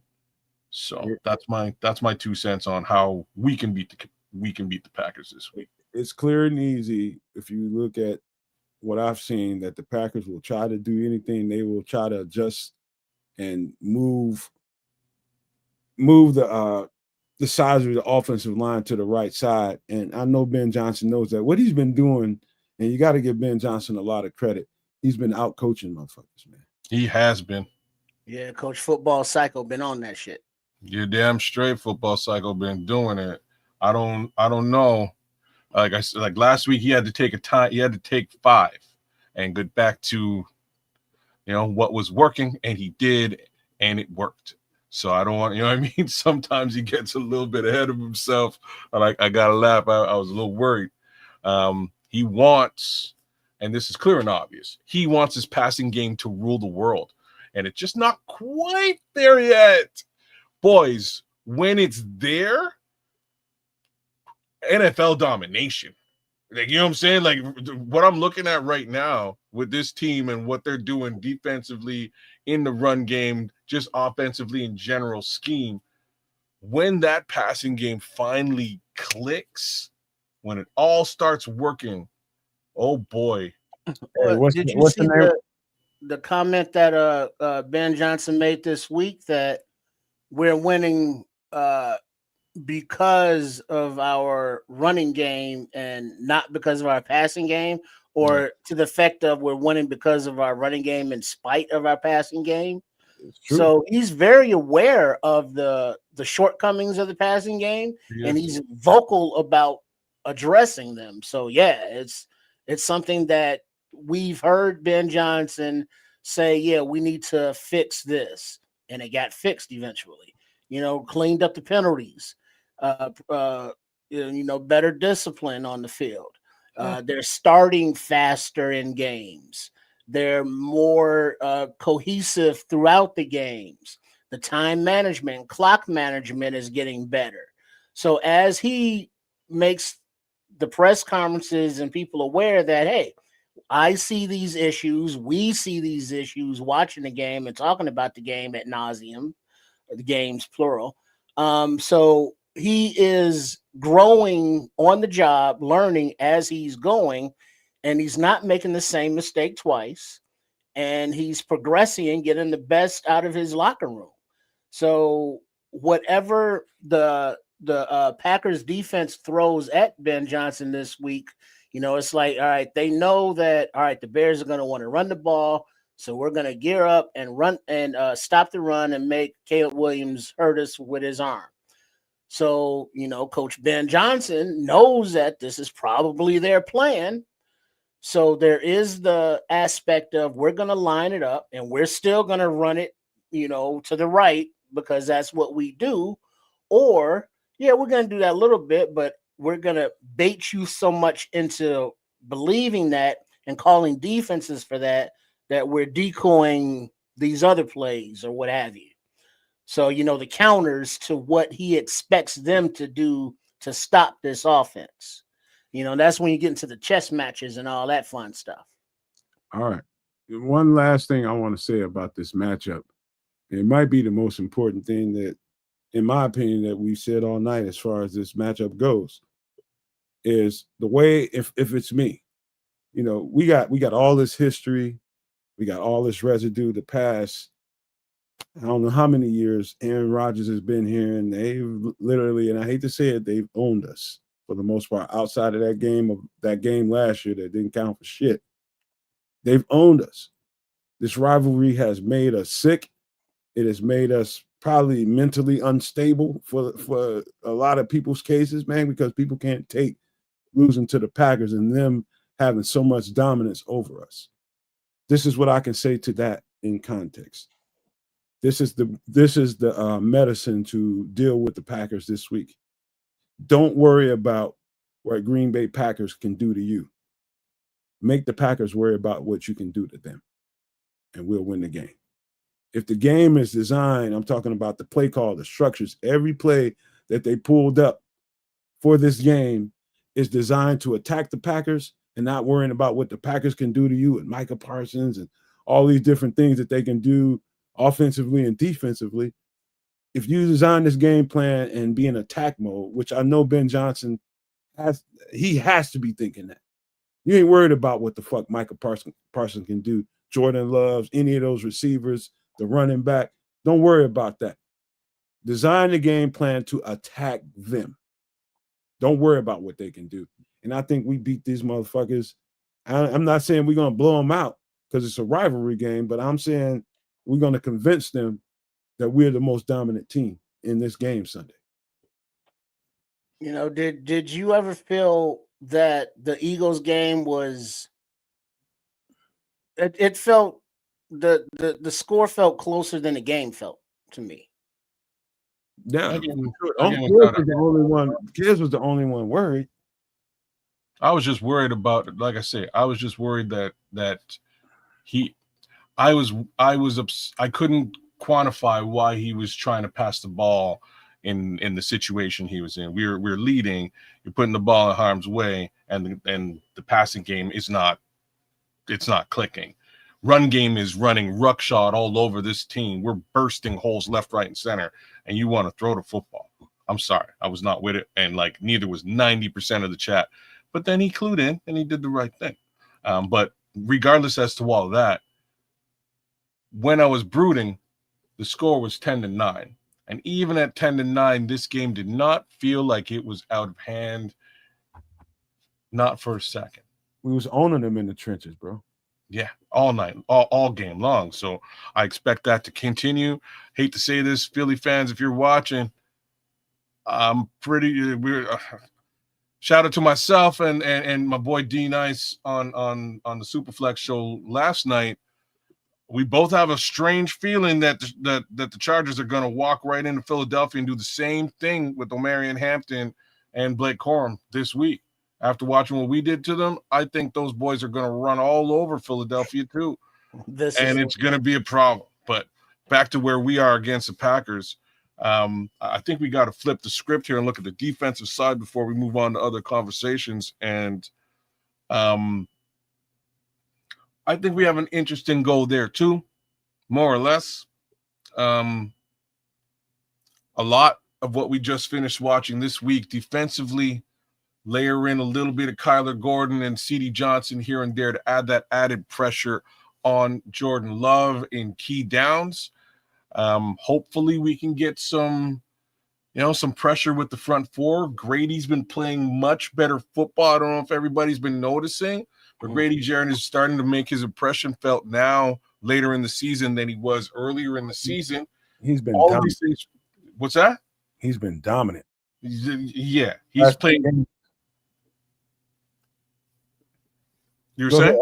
I just last two games he's been dominant, but carry on, bro. I'm that's basically where I am. I'm happy with what I'm seeing with the front four.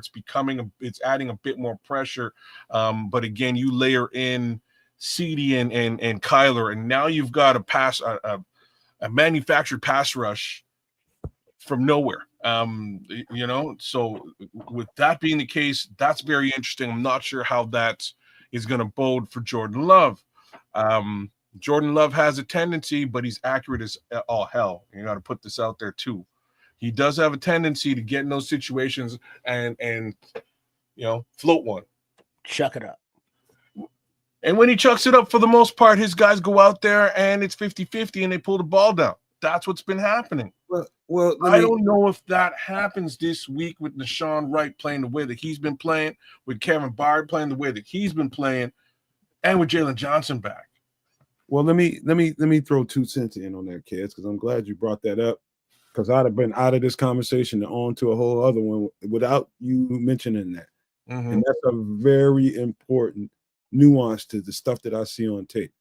Now, You think about let's compare the two, compare and contrast. Caleb Williams, when he can be accurate, and when he's accurate, there's not a lot of error underneath Caleb Williams's balls. Caleb Williams, when he throws the ball, it's pretty tight and pretty on point to wherever that target point is. It's not a lot of air under it, as opposed to Jordan Love. There's a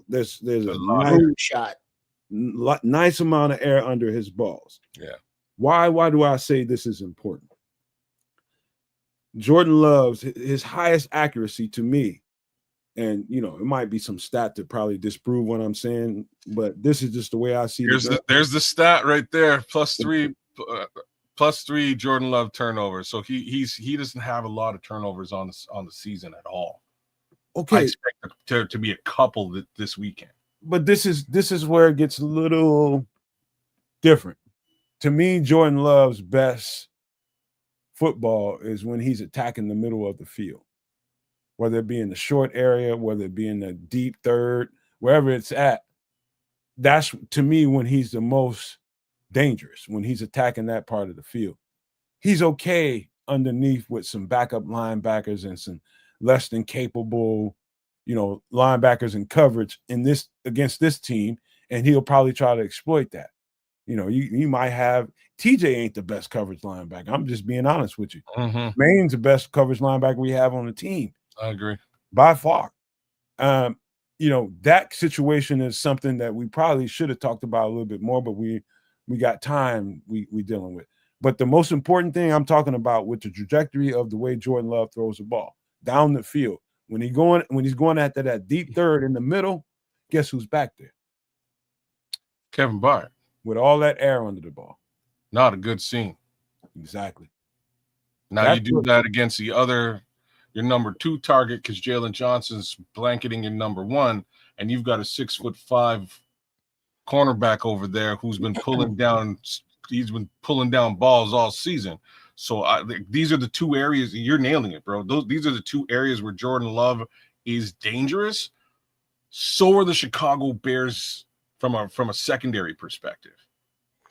Well, there's a stat out there that the Packers are like number 1 in third down and efficiency on offense, and the Bears are like number 1 or top in getting off the field on third downs.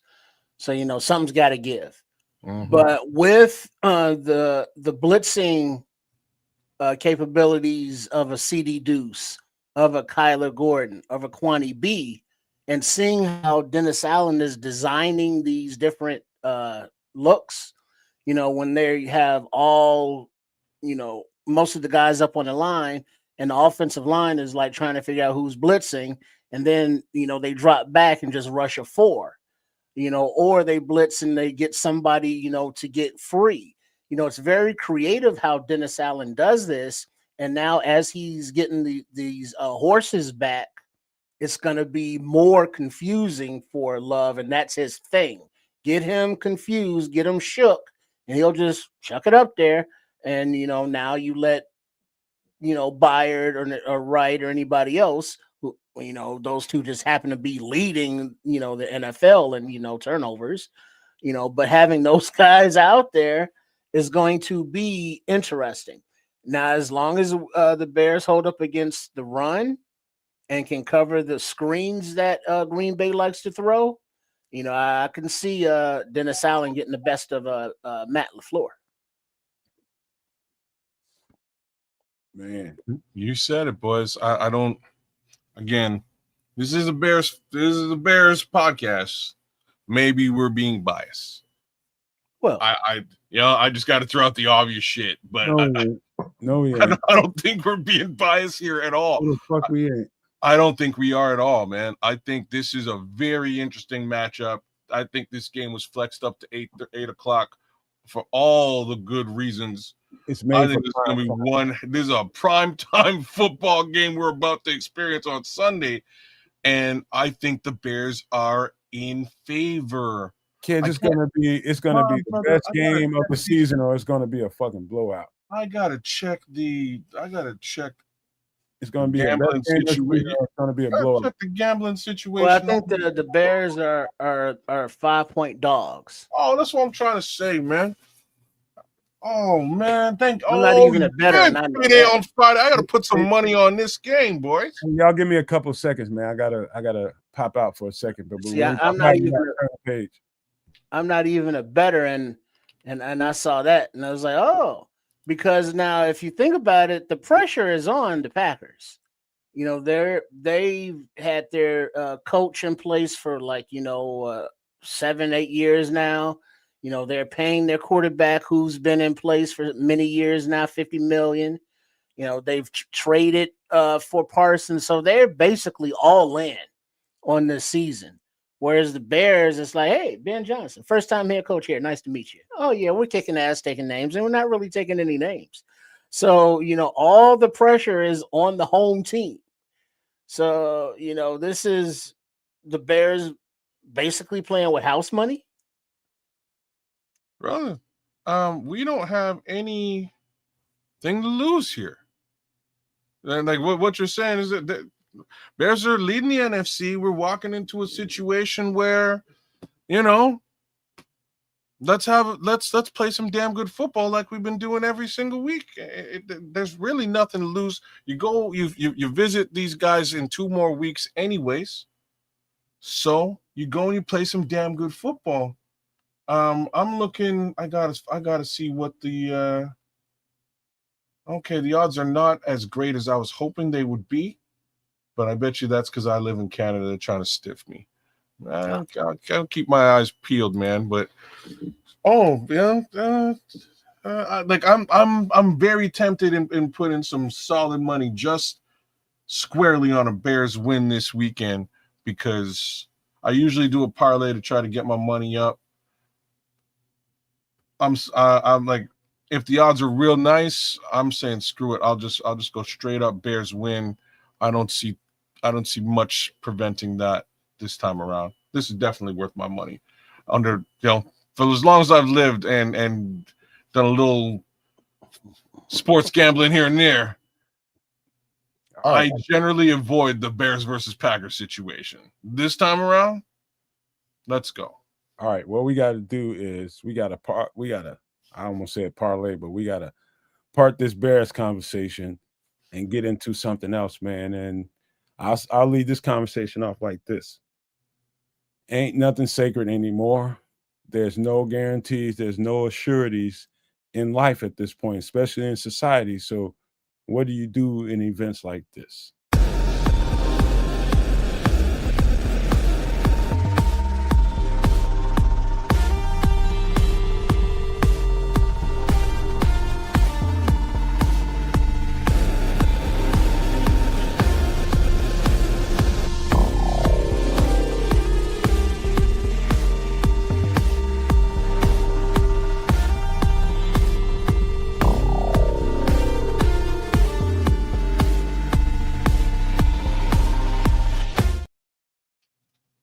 So what we have here, Trips, I think you mentioned this 2-3 weeks ago. I can't remember exactly when, but I know you mentioned it.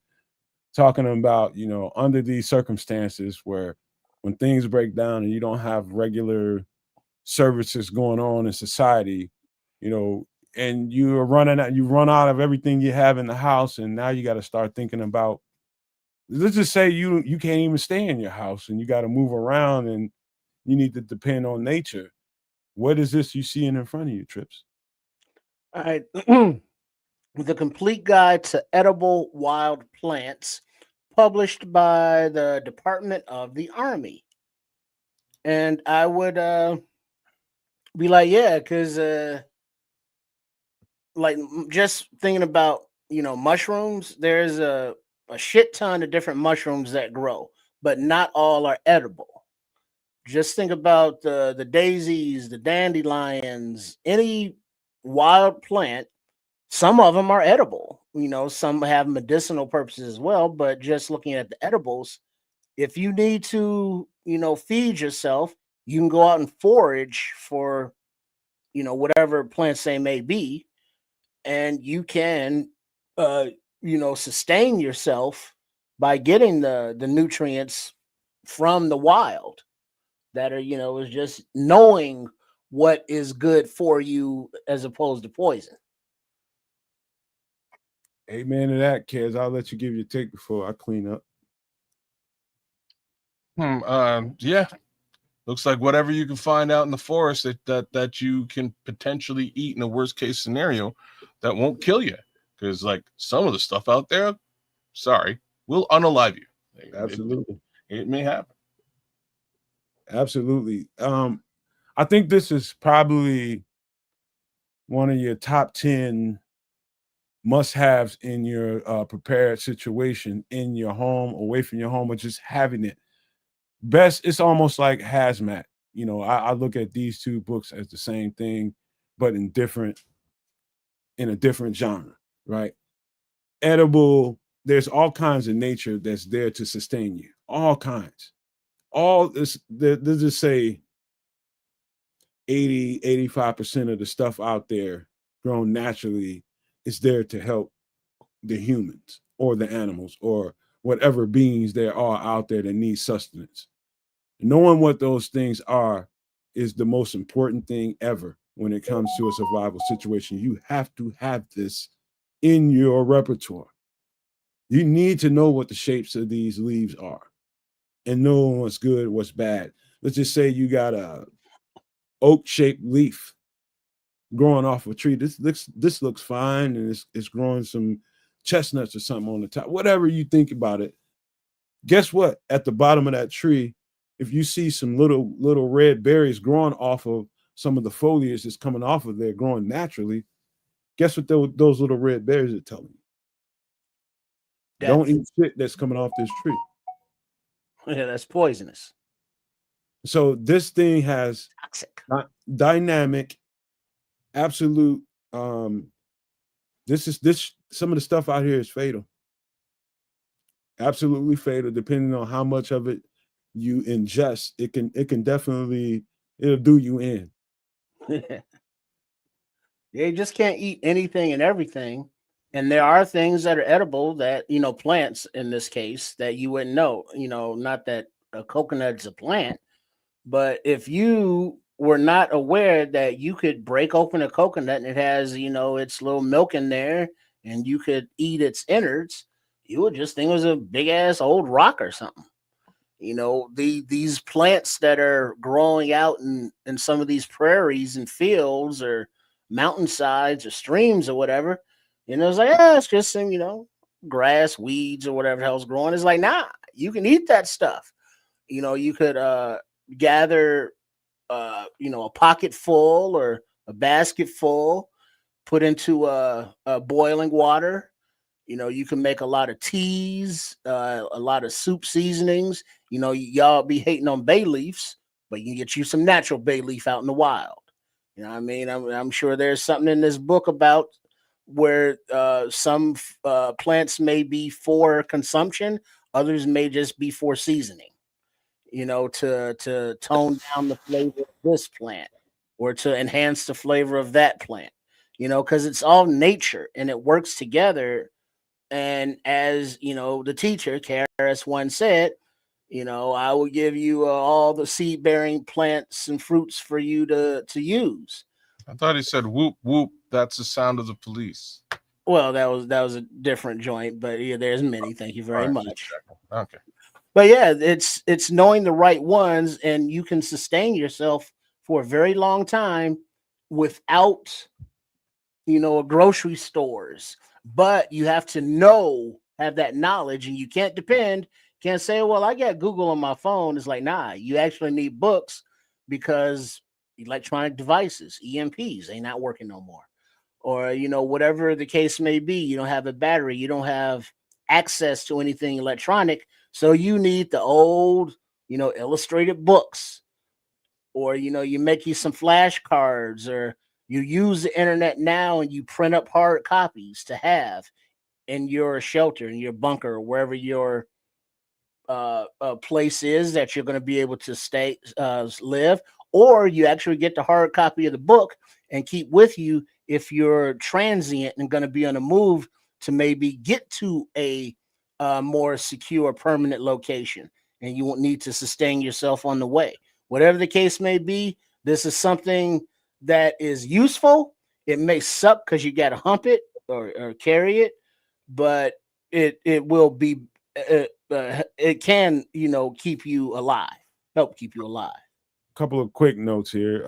There's a reason why I put the Department of the Army's version of this book out there. There's probably tens of thousands of these out there, different people who make these books, and I think they're, for whatever reason, these are all very, very informative. I love the people that took the time to make these books.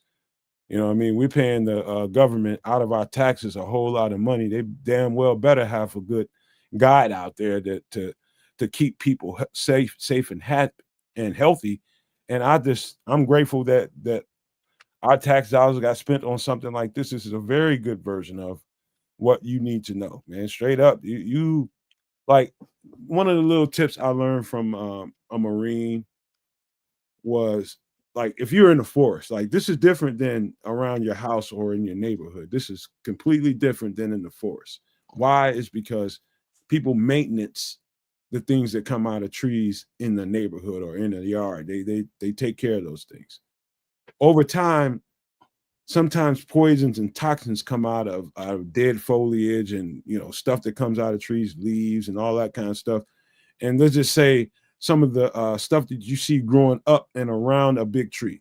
Let's just say you're walking through the forest, trips of kids, and you see a big tree out there, and you see little plants growing up in and around that tree, and you're stepping on, probably feels like 20 years worth of dead foliage, whether it be bark, whether it be leaves, whatever it is, you're stepping on it. You can feel the softness of it. That's the stuff to stay away from. That's the stuff that typically has your red berries on it or your poison plants growing off it. It's like a hybrid of whatever that tree is. That's something I learned from a Marine. That's the shit you want to stay away from. Well, what I know is I don't know none of that. You know what I mean? So I ain't going in the forest eating stuff that's just growing, because I might not make it out the forest. So. And like Crimson's saying here, very little of it can be fatal, but it can be. But bubble guts is a thing, getting diarrhea or vomiting. Yeah. Because now you are, wasting your hydration. You're wasting the salts that are in your body, of which you need in these situations to survive. So it may not be fatal per se from the plant, but its effects can weaken you physically to where now you are, subject to, or more prone to falling because you're dizzy or because you're weakened, conditioned. And if you're weak, you can't travel, you can't get a fire, you can't forage for food, you can't hunt, so that's almost a death sentence, just getting something as simple as diarrhea out in these situations. All right, man. This, I highly suggest that you get. This is the starter, in my opinion. This is how my preparation started, was walking into a surplus store and finding a book like this. You go into an Army surplus store, you're going to find the Department of Army edible wild. This is what the kind of stuff you find, man. And so I found it to be very valuable, man. I suggest you do this. If you want to start prepping for any eventuality, this is a good place to start. Get this book and go into it. Walk out in your local little treed area or your yard and start seeing what stuff is shaped like, and that's your start to curiosity, bro. Or ladies and gentlemen, you should probably do this, man. But let's get to the next thing, and that is this. What do you think, Trips? Rainwater harvesting. Oddly enough, in some places it's illegal. Go figure. Wow. Where? Some places in Illinois. That you can't harvest rainwater? Yeah. He's right. It's a a ticketable offense because it's against some kind of ordinance for some reason or another. I don't know the exact reason because I really didn't care at the time. I bet it's got something to do with optics. They don't want to see shit in their neighborhoods driving down their property value. Yeah, like homeowners association type thing. I was about to start cussing, man. Yeah, it could be because like some homeowners associations don't allow, sheds or carports or anything like that. It's like, well, do I own this property or don't I? I want to put what the hell I want to on it. But we are looking at a system hooked up to a downspout of a gutter. So when it rains and the water goes into your roof and it goes into the gutter, it goes into this downspout. And then you get 3, 4, 5 barrels lined up that have spouts at the bottom of them. They're sitting up on cinder blocks to elevate them off the ground. And the water is connected through PVC pipes that goes down through each one. But I think, well, it's different because each one has a spout on there. But not typically, but filtering water, you would start with the water like in the first barrel, and then you would have a hole drilled into the top of that barrel into the next one, and then I think the bottom one of the next one, and then the top one. So basically, as the water fills up that first barrel, it filters into the second, and then you have your filtering agents in there, like your sand, your charcoals, whatever barrels, and then it filters that water, and then by the time it gets to the last barrel, you can have the spout on it and basically drink right out of it. I know a fireman that did something similar to this. It was more like 2 barrels than this many barrels. And what happens, and he didn't have to do any of that poking holes in the sides of that. What happens is that first barrel is going to fill completely up, and it's going to fill up so much it's going to push all of that water back into that pipe that's going to fill up the next one. And when that one gets filled all the way up, it's going to push that water up to that pipe, and it's going to go into the next one, and on and on down the line. Filters as it goes. Yeah. Now, and then you got the spigot down there at the bottom, and it's important that you put the brick structure there. And why it's so simply dumb, but it's important. The reason why you put the brick system there or the cinder block system there, whatever you decide to set up underneath this, is so that you can access the water. And so that whatever catching system, whatever bowl or whatever, you see a water dispenser right there, the little green thing, is so that thing can go right under there and you can catch the water and go do whatever you need to do with the water. It's a dumbass thing to say, but a lot of people would just go and buy this stuff, put it all together, and put the barrels flat on the ground, and okay, this is perfect. And then how are you going to get to the water? So you got to make sure it's a raised system so that you can access the water with at least that little container you have down there. Sounds important. Yeah, Crimson's pointing out that this image is a storage system of rainwater harvesting, just that, not a filtration system. It's not. But you can convert this into a filtration system by just drilling a few holes in each of the barrels and putting in your you could do the filtration right at that gray connector at the top too. You can filter it right at that level as well. Well, that's not enough. No? Why do you say that? Look at the amount of water that these barrels hold. What are these, like 50 gallons? Sure. You're gonna need your gradient of rocks, your charcoal, your sands, that like 3/4 full of each of these barrels. And so it will go into the first one, fill up, filter through all of them till you get to the end, and now you have something that is purified and drinkable, as opposed to now where these spigots are at each one because they're just storing the rainwater. There's another couple of well, at least one more phase to it. I'd say 2, is because now we have gutter covers now. You can get gutter covers, and you don't want to just drink this straight out of your gutter, because any and everything is on your roof, from birds to little mammals, little anything that's up there pissing and shitting and going into your gutter. And even if you have a gutter cover, which they have those on the market, you still want to make sure that water is at least purified by boiling it, filter. There's another couple of steps to go here. You don't want to just take this right out of your gutter and put this to your face. No, but the garden will love it. Mm-hmm. Oh yeah. So if you're just using this for, your foliage, your garden, or anything nature related, you don't have to worry about the filtration aspects of it. Look at Neo Red Pill. He's heard the similar things. He said, I thought collecting rainwater was illegal. Yeah. And it depends on your where you're at.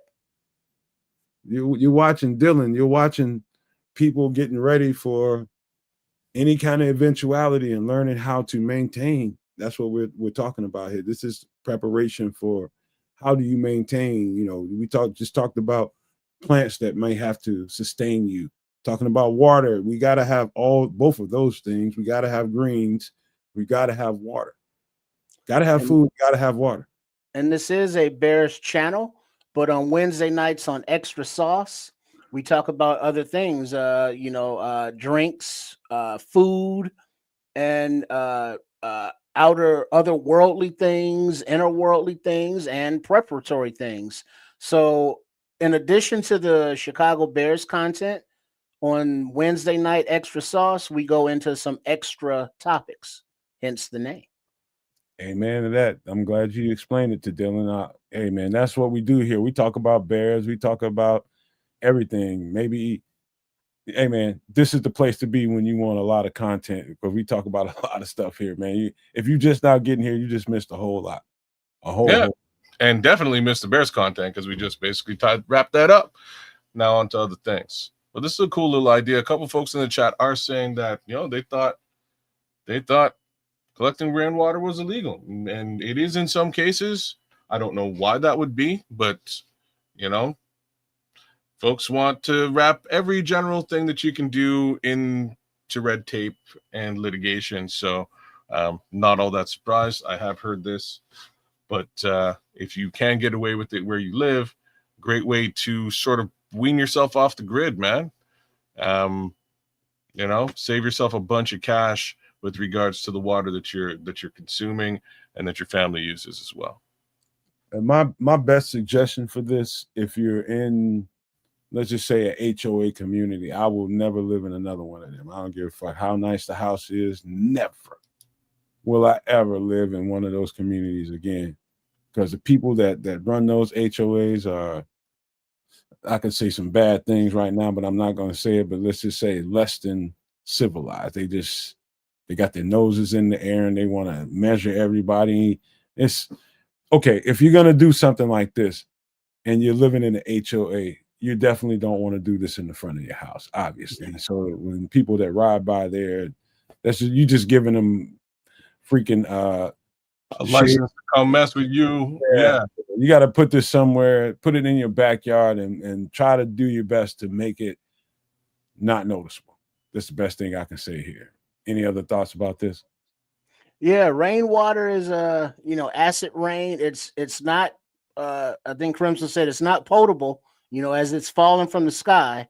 So it's not like you can just hold a glass up and collect full of rainwater and drink it. Yeah, that's not filtered. That's not good.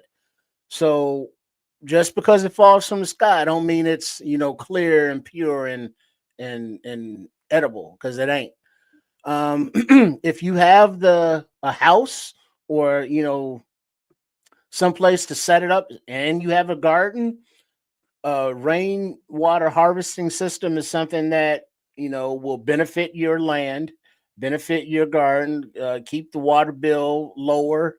So it's all around benefit to your own personal ecosystem. It's just having the supplies, and you got to keep them clean periodically.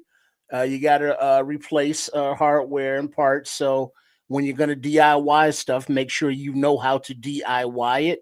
So when it breaks down or needs maintenance and repair, you know how to do that, or any upgrades. It's not hard. Just a few basic tools and just the willingness to want to learn.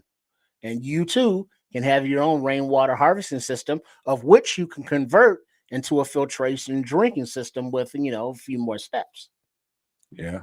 But this is sustainability. If you ever want to see it, using nature to make sure that you got the sustenance you need, everything you need to keep your body going. You don't have to, this ain't complicated. You don't have to complicate this at all. All you need is a way to catch this water.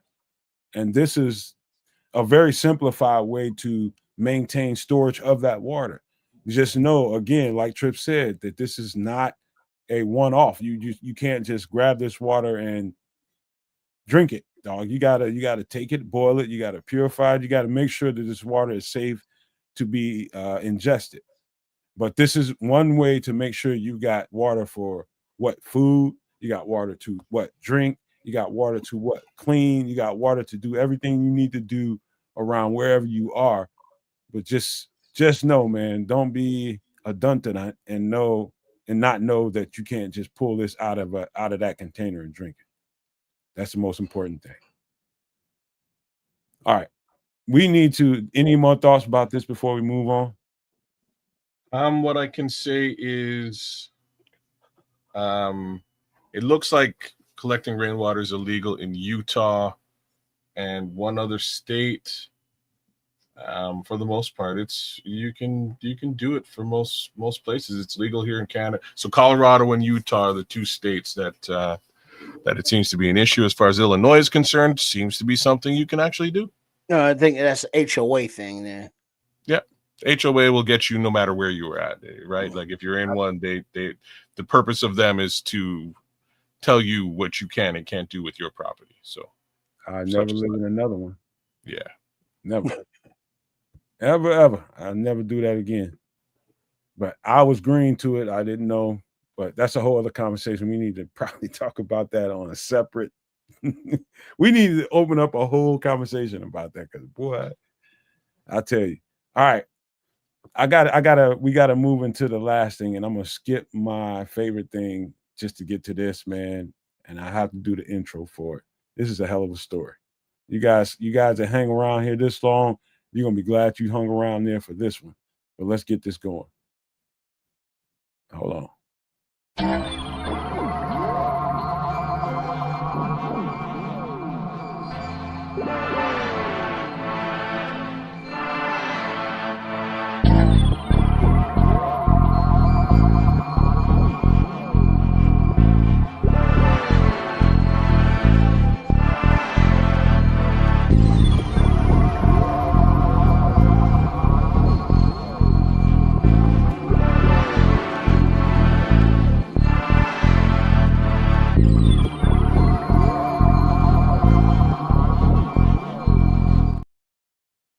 Hey, one quick side note before we start getting into this conversation about the story that we have for you, that I hope once we get done with this conversation, it spurs you to go on and check out this conversation on your own and find out the information for yourselves.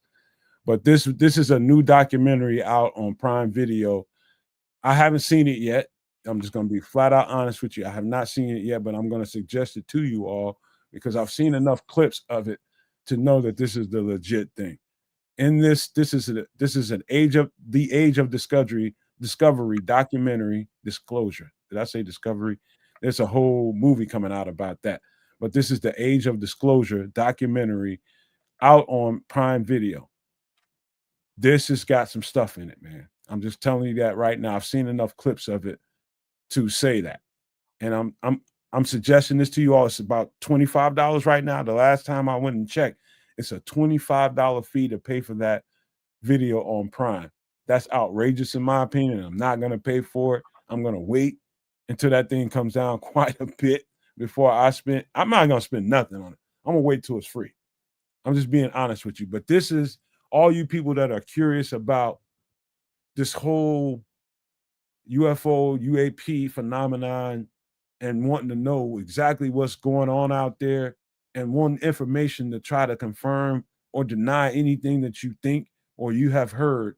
This is one of the documentaries that you want to see. Why? It's because you have paid government officials in high places. I'm just going to leave it there that are saying things in this documentary that I'm sure that a lot of people in the government are just like, what are these sons of guns doing? I've seen clips of it already. So all of you that have seen clips on it, y'all know what I'm talking about. But for those that are new to this is something you want to see. So if you got $25 and you want to give it up, you got disposable income, go ahead and pay for that on Amazon Prime now and go see it. But this is going to be monumental. This is going to be monumental right now. Any thoughts about this? Have you heard about this, Trips of Kids? Nope. No, I haven't heard about this yet. All right. I just wanted to put that out there for the masses before I get to this. Give me 1 second. So, kids, I'm gonna give you a chance to, if you want to speak on what you know about this, what you heard about this, before I speak on it. Okay. In a nutshell, this is what we're going to delve into here today is a UFO sighting or alien sighting, if you will, on African soil as opposed to anything else. This is in southern Africa, I believe Zimbabwe or Zambia area. The cool thing about this is Zimbabwe. The cool thing about this is that this is coming from children, and we'll go. Nomad will get deeper into it, but it's a few school kids who made this encounter and saw what they saw, and it's interesting to sort of look at and talk about, A, what they experienced, and B, how unsolicited this information is. This is coming from kids, right? Yeah. Well, let me start it off like this, kids, and if I get something wrong, you make sure you stop me and correct me. So this is coming out of Zimbabwe, Africa in 1994. That's right. Incident goes like this. African kids are in a school in rural Zimbabwe, and the administrators, the teachers, are having a break. They're having a teachers meeting, whatever. They're getting away from the kids, and they put the kids out on the playground. Again, this is rural Zimbabwe. Not very many homes, not very many, you got sparse homes, you got sparse anything out there. It's rural. That's just how rural anything goes in any part of the world. And they're out there, in about 15, 20 minutes until while they're out there, they see things that they shouldn't be seeing. They see a shiny, let's just say, some of them called it round, but the more and more I researched it, that's just what they seen on its face. So front facing this object, it looked like it was round, but it wasn't round at all. Later on, as I started researching this incident, it came across like they're talking about some kind of cylinder. So they call it cigar shaped, they call it sausage shaped, they call it pencil shaped, and it has some kind of metallic look to it. And they're talking about this. Fast forward to the nitty gritty. These kids are out here on the playground, and this thing comes into a wooded, treed area, and beings get out of this out of the spacecraft. They call it black beings. They call it black beings with big eyes. And later on, I'll show you guys a video, and you guys can determine what you think about that video later. But they're talking about, what they look like. They were smaller. They were really, really skinny. And they had really a big head and big eyes, just like the typical alien conversations you hear about. This is like the atypical description of a extraterrestrial being. All of those factors were in it, but the way they were talking about this thing and how these things were moving, I don't know that we can get to all of it in 1 week because there's so much footage out there. You're talking about 60 plus kids that were interviewed. And once you see these kids being interviewed, one thing I can tell you guys for sure is one thing I don't play around with, if you know me and know my background, is I take kids seriously, especially this age group. There was a 6 to 12 age group that were interviewed that saw this stuff. They're not necessarily liars. I'll just say that to you. They tell you the way they see the world. And it's up to you to listen to them. And when I show you guys this interview, these interviews, I want you to determine to me and tell me whether you think this is credible or not. Because in my opinion, I've seen a lot of stuff. Heard a lot of stuff from things in this community, but this is the most credible thing I've ever seen or heard, even though you don't see any freaking vehicles, any saucers, anything, any beings. You don't see any of that. All you're going to hear is people, little kids describe what they saw. And you tell me what you think of it. Tell me if you think it's credible or not. But kids, anything that I miss, fill in some blanks if you want to. No, you did a great job. You kind of ran it right down the line. I assume you're going to play a clip here. I am. Yeah, let's run the clip and we'll come back with more commentary on it. All right, what do I have on the screen here? I got to stop something, huh? No, you're good. You got a full overlay, so you can play the clip on the behind the overlay if you want. This way we don't. I'm definitely taking the overlay down because I want them to see the kids. Okay. Give me a second. I'm gonna share with y'all. Give me a second. I'm gonna get to it. Where's my stuff? Okay, here we go. Yeah, where's Beldar Conehead? I know Quatu's out there somewhere. All right, pay close attention. Let me open the screen up a little bit. Pay close attention to what you. This is in 1994.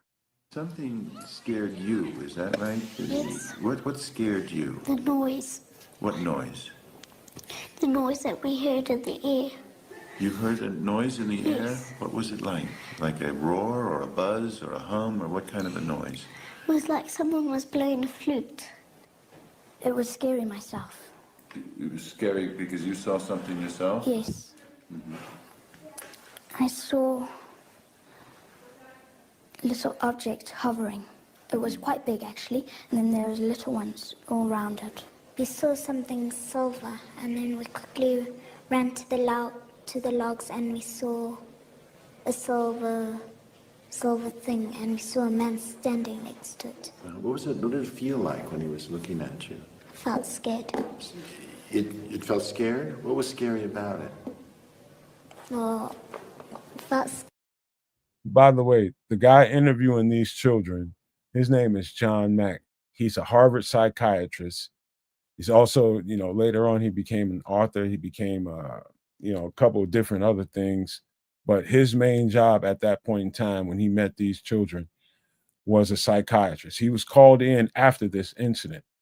They called the BBC and, collectively they got together and decided that these kids needed to have somebody sit down and work through whatever they saw because it was a traumatic experience for them. And so this was the person that they called, a Harvard psychiatrist, my bad. And he came in and interviewed these people, these kids, and he taped these interviews individually, 60 plus people. So I'm stopping the video so that we don't have no monetizing problems, but to describe who this guy is, this is John Mack, Dr. John Mack, Harvard psychiatrist. Let's keep going. Scared because I've never seen such a person like that before. Did you see the eyes? What did they look like? They were going like that. Where was the pointy part? Was the pointy part in here or was the pointy part out there? Up there. And what was the feeling when you looked at the eyes? It was scary.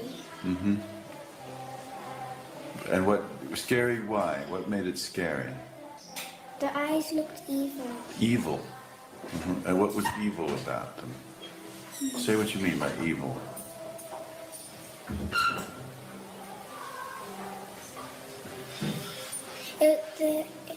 It looked evil because it was just staring at me. With what? Staring at you as if what? As if to do what? As if it wanted to come and take us. As if it wanted to come and take you. That was the feeling you got? That it wanted you to go with it? Did you feel like you wanted to go with it? No. Did you feel, what was the effect on you when you felt it wanted to have you go with it? I just walked away and I started crying. Something. Okay, let me pull this down for a second. We're gonna talk just a second. So we on the same page, man. This was heavy when I first saw it, man. This is very heavy. What did you guys think of this so far? And there's still more to talk about.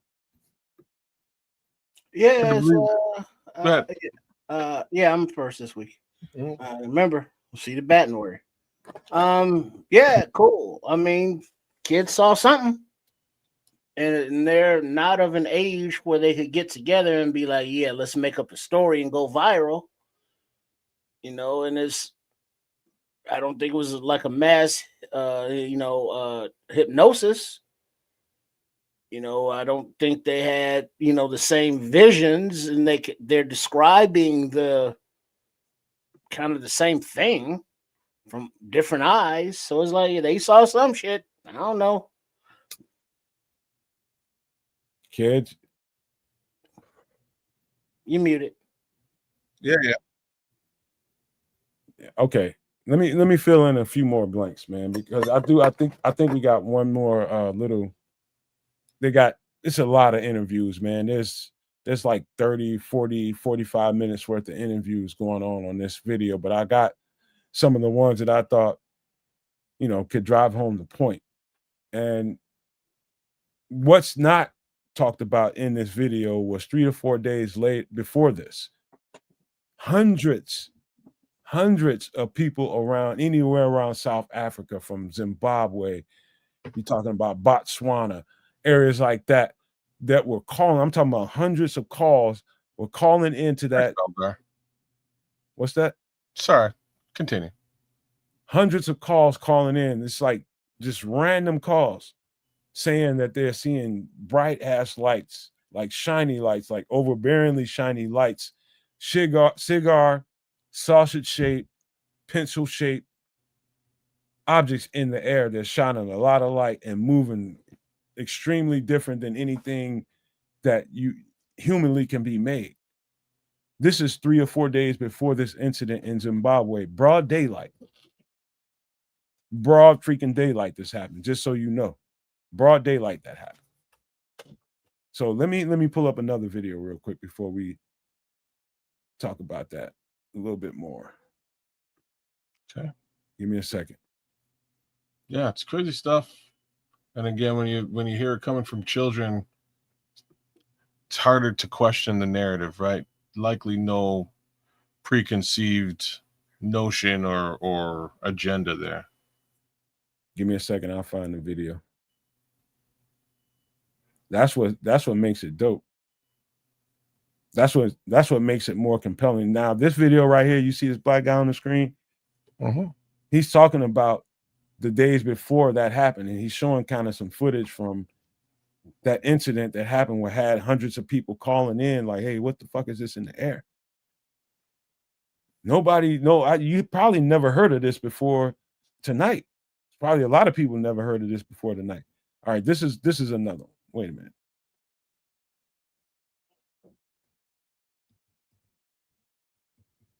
This is some of the same stuff, but we're gonna play it anyway.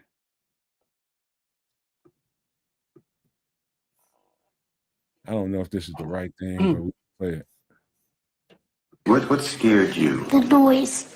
What noise? The noise that we heard in the air. You heard a noise in the Yes. air? What was it like? Like a roar or a buzz or a hum, or what kind of a noise? It was like someone was blowing a flute. It was scary myself. It was scary because you saw something yourself? This might Evil. And what was evil about them? Say what you mean by evil.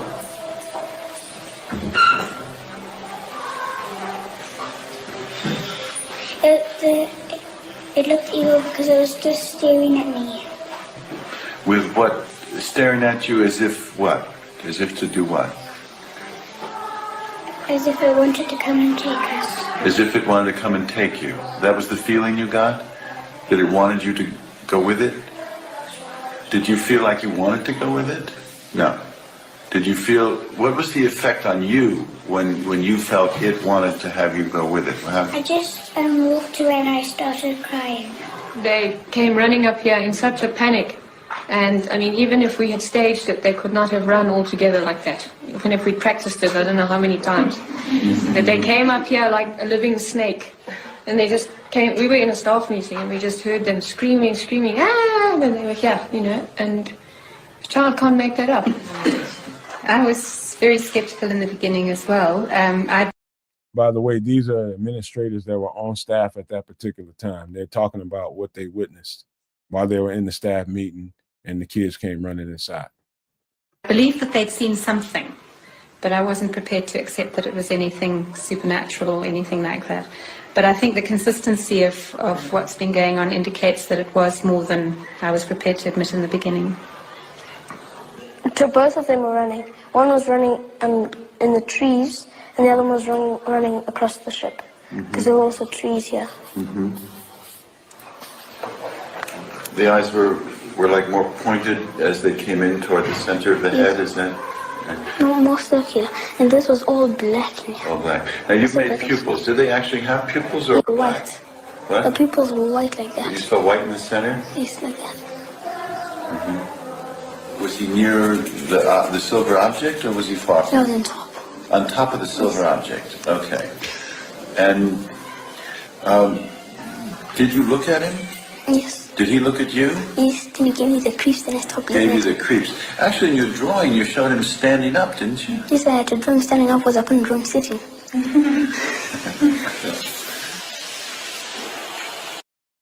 All right.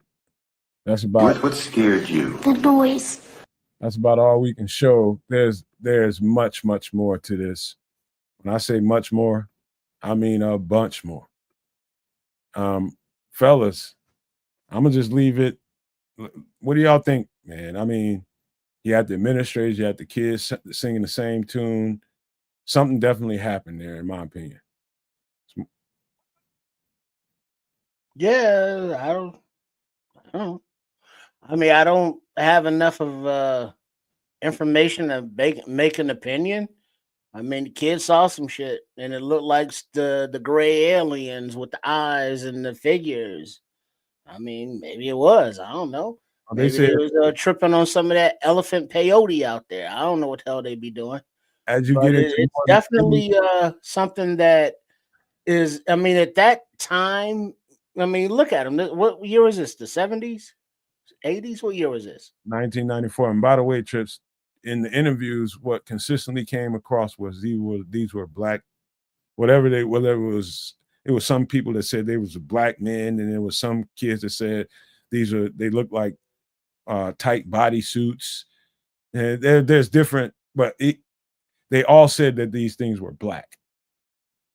Yeah, you know, and maybe they are saying black as in color, you know, because they're in South Africa and, you know, there are a lot of black people. But I got the feeling it was more like a midnight black, as opposed to like a black person. And just from their descriptions and how, you know, just the fear in their eyes. I mean, they saw something, and their descriptions are of what previous descriptions of, you know, aliens or UFOs have looked like. So it's like, yeah, maybe they saw some shit. What I was happy about was the fact that they brought in a trained psychiatrist that knows how to interview a child. These were 6 to 12 in that age group, and I spent quite a bit of time with that age group in my professional career, and I know whether it was counseling, mentoring them, whether it was teaching them, I know that age group intimately, man. And I know they ain't liars. They'll tell you what they wanted. They'll tell you what they think. And that's the most influential group in the world. You talking about from infancy to 12 years old. If you want to influence a child to become whatever you think that child can be, the best time in his life or her life that you can influence them is at that age group, infancy to 12, 11 to 12 years old. That's before they start developing bad habits that is harder to break. And so that's when they're the most honest. And so you could just look at those kids and you know that's not bullshit. So I was just proud that they brought a trained person in there that knew how to interview young people and to not train them to give you the response that you're looking for. Just ask them the question and let them answer it to their best ability. And that's what it looked like there. Kids, you muted. Yeah, no, I'm good. Yeah, man, it's interesting to get this type of report on a couple of different levels. First one is most of these reports come from that Roswell desert area. Like you don't really hear a lot of stuff from other places. So it's interesting to sort of look at it and get an understanding that this stuff may actually be occurring elsewhere on the planet Earth, and it's just not really filtering down to us. Same token, you nailed it. You know, the kids are not going to really have any other reason than to tell you what they saw because it was scary, right? Like that's what they would be coming out there and pointing towards. They didn't understand it. It was frightening, and they're telling the world about it. So it's an interesting account for that matter. You know, there's all kinds of other ways of looking at it, but I'll keep it face value here today. Go for it, man. If you no, it doesn't. Not really relevant, right? You know what I mean? This is an interesting conversation piece to have where it is right now. Just to note that, you know, these types of things have been seen elsewhere. I'm used to them being in a very set, specific, rigid area, and you know, we just don't hear a lot about the potential for this stuff happening elsewhere. And I've always questioned, why the hell is this stuff always just in a like specific area? It's kind of crazy, but it's always in the desert, man. Yeah, man. Goddamn on the desert. And I actually have another couple of videos, but I can tell we've been. It's almost time for us to get ready to close this thing out. So I'm gonna hold that until next week. But I will say this one more time, and kids kind of alluded to it in the comments that he just made here. One for sure thing you know about children at that age, they ain't got no filter. None. Am I right or wrong? Well, they're not. Well, they don't have a filter. I'm going to say they're not going to make stuff up for the sake of making it up. Yeah, they will, but not in concert. Right. You know what I mean? Like not in mass. You know what I'm saying? Not in mass. Like Joey's a bullshitter. Okay, like we get it, Joey. You know what I'm saying? Like that might be a one-off situation, but multiple kids with the same story, that's a little bit different. Different deal. That's way different. And that's what gave it so much credence to me. And even though I've seen tons of stuff, people seeing this, they got recorded stuff, whether it's in the desert, like Kez was talking about, whether it's in ruralized bum F Arkansas, Alabama, whether it's in New York, whether it's in Chicago, LA, wherever people are recording stuff and finding stuff in the air. And you know, what happens is, man, right now we live in the age of information, and we live in the age of AI as well. And so soon as people see stuff like that, immediately the salt starts to get trickled out of the fingertips. Like, I'm not giving that so much credibility because of AI. And there's just so many people looking for, you know, they're looking for credibility out here in these communities. They'll put anything out there just to get some views and things like that. So I understand, man. I'm not one of those people that believes everything that I see. Now, with that being said, when I see things like this, and I'm going to tell you guys one more time, if you want to know more about this, you should look it up, and I'm going to tell you what to look up. Type in your Google search and let it go from there. Type in 1994 Zimbabwe UFO incident with school children. 1994 Zimbabwe UFO incident with 60 school children, as a matter of fact, 60 plus. But you don't even have to put that in there at that back end of it. All you got to do is put in 1994 Zimbabwe UFO incident, and you're going to get to all the information. I've seen every single interview, 60 plus kids. And to this day, it's the most compelling evidence that we have things that are not earthly around us. It's the most compelling. If I had to tap one thing, this is it. This is it, because I believe children. But that's it. That's it, man. That's what we got for tonight, man. And that I encourage you guys to go follow up on the story and read as much as you can, see as much as you can, because it's only so much that we can do on YouTube without getting in trouble. So we did our very best, man. I hope you guys enjoyed it. I enjoyed it.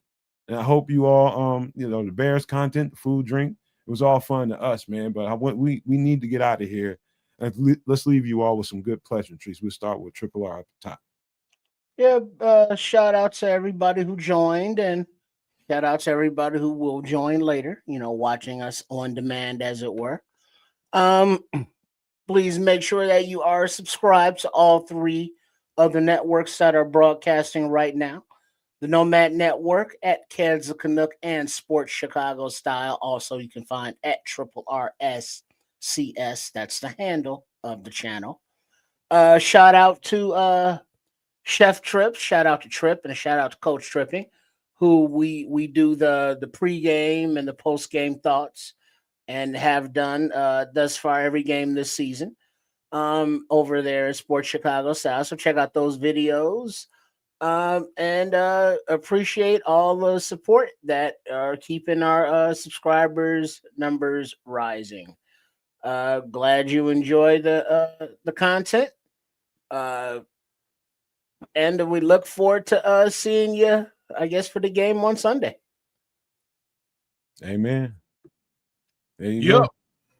And there's that guy, Kansas Canuck. Go check him out. Give him a little bit of love. Like, share, subscribe. Do the same for my brothers here at Sports Chicago Style and at the Nomad Network. Follow me on Tuesday. Check me out on Tuesday. Me and D Nice for the Superflex Fantasy Football Show. We will be providing you with all your fantasy football stuff. Sit them, start them, who's injured, what you should be doing, because we're about to get into the playoff push, and things about to get interesting in fantasy football.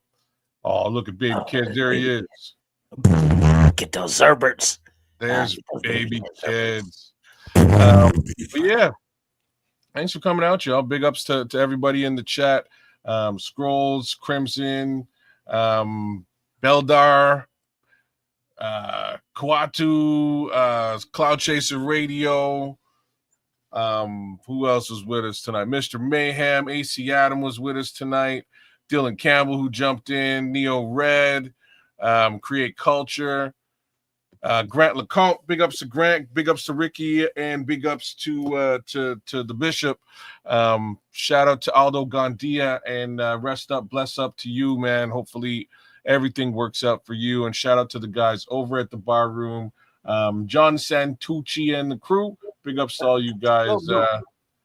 Big ups to all you guys, as well as Greg Gabriel. And like I said, hopefully everything shakes out well with Aldo and his health situation. Outside of that, we'll be here live and direct on Sunday. Be there, and I can't wait for the beatdown that we're about to put on these Packers. Bring a smile, bring your confidence, and bear the F down. And what time is the game now? Because it got flexed, right? I believe we're flexed up to 8 p.m., so there won't be a Nomad at night on Sunday. We will be doing Feed the Bears right up until post-game. So come and join us, enjoy, and believe. We're going to do it again. I think the game is at 7:15, 7:30. Oh, my bad. 8 o'clock Eastern, 7. So we'll go live 30 minutes before kickoff. That's it. So whatever time that game is playing in your zone, we be on 30 minutes beforehand. That's what we do every single week.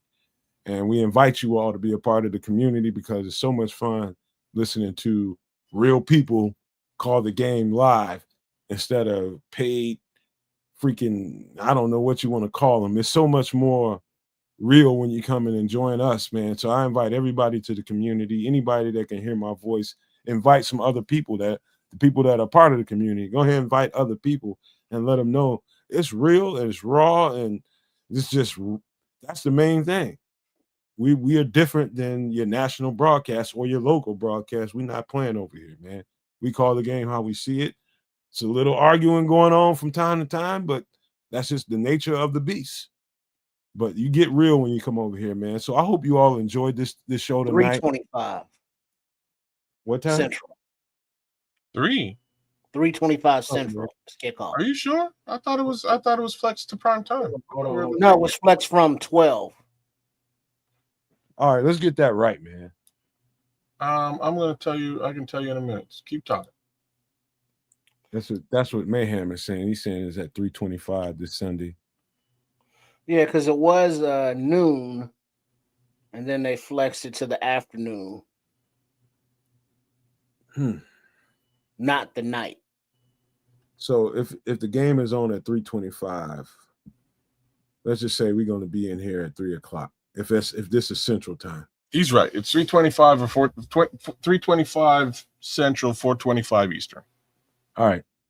We'll be in here at 3:00 then. That's right. Agreed? Right on. All right. We'll be here at 3:00, 25 minutes before the game, which is cool, man. But hey, man, I want to say this to you before we get out of here. I always thank you all for being here and being a part of this community, because it's important to us that you are here, that you are contributing, whether it be just in your voice and what you say in the show, whether you're live or you're in the comment section after the show. It's important that you interact. It's important that you support us, because these small channels right here are gold. It's gold. There's gold in these little channels like this, because it's important that we talk about Bears and we talk about football. We talk about those things. But in this day and time, it's important that we talk about some of everything. This is a lot of stuff going on in the world. And, you know, I'm one of those people that's passionate as shit about football because it's something I love. And I say that about everybody here. But that's not the only thing that goes on in a day. I don't spend my day wrapped around a football conversation.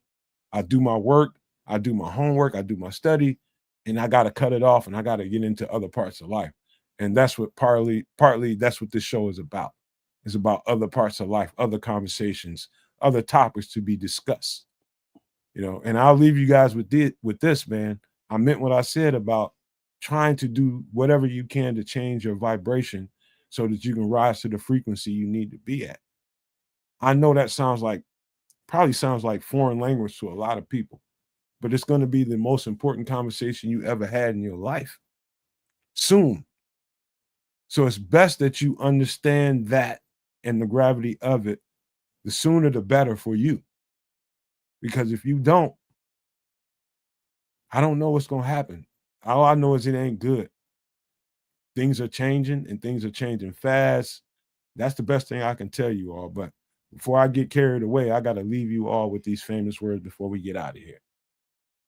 Love, peace, and hair grease, y'all.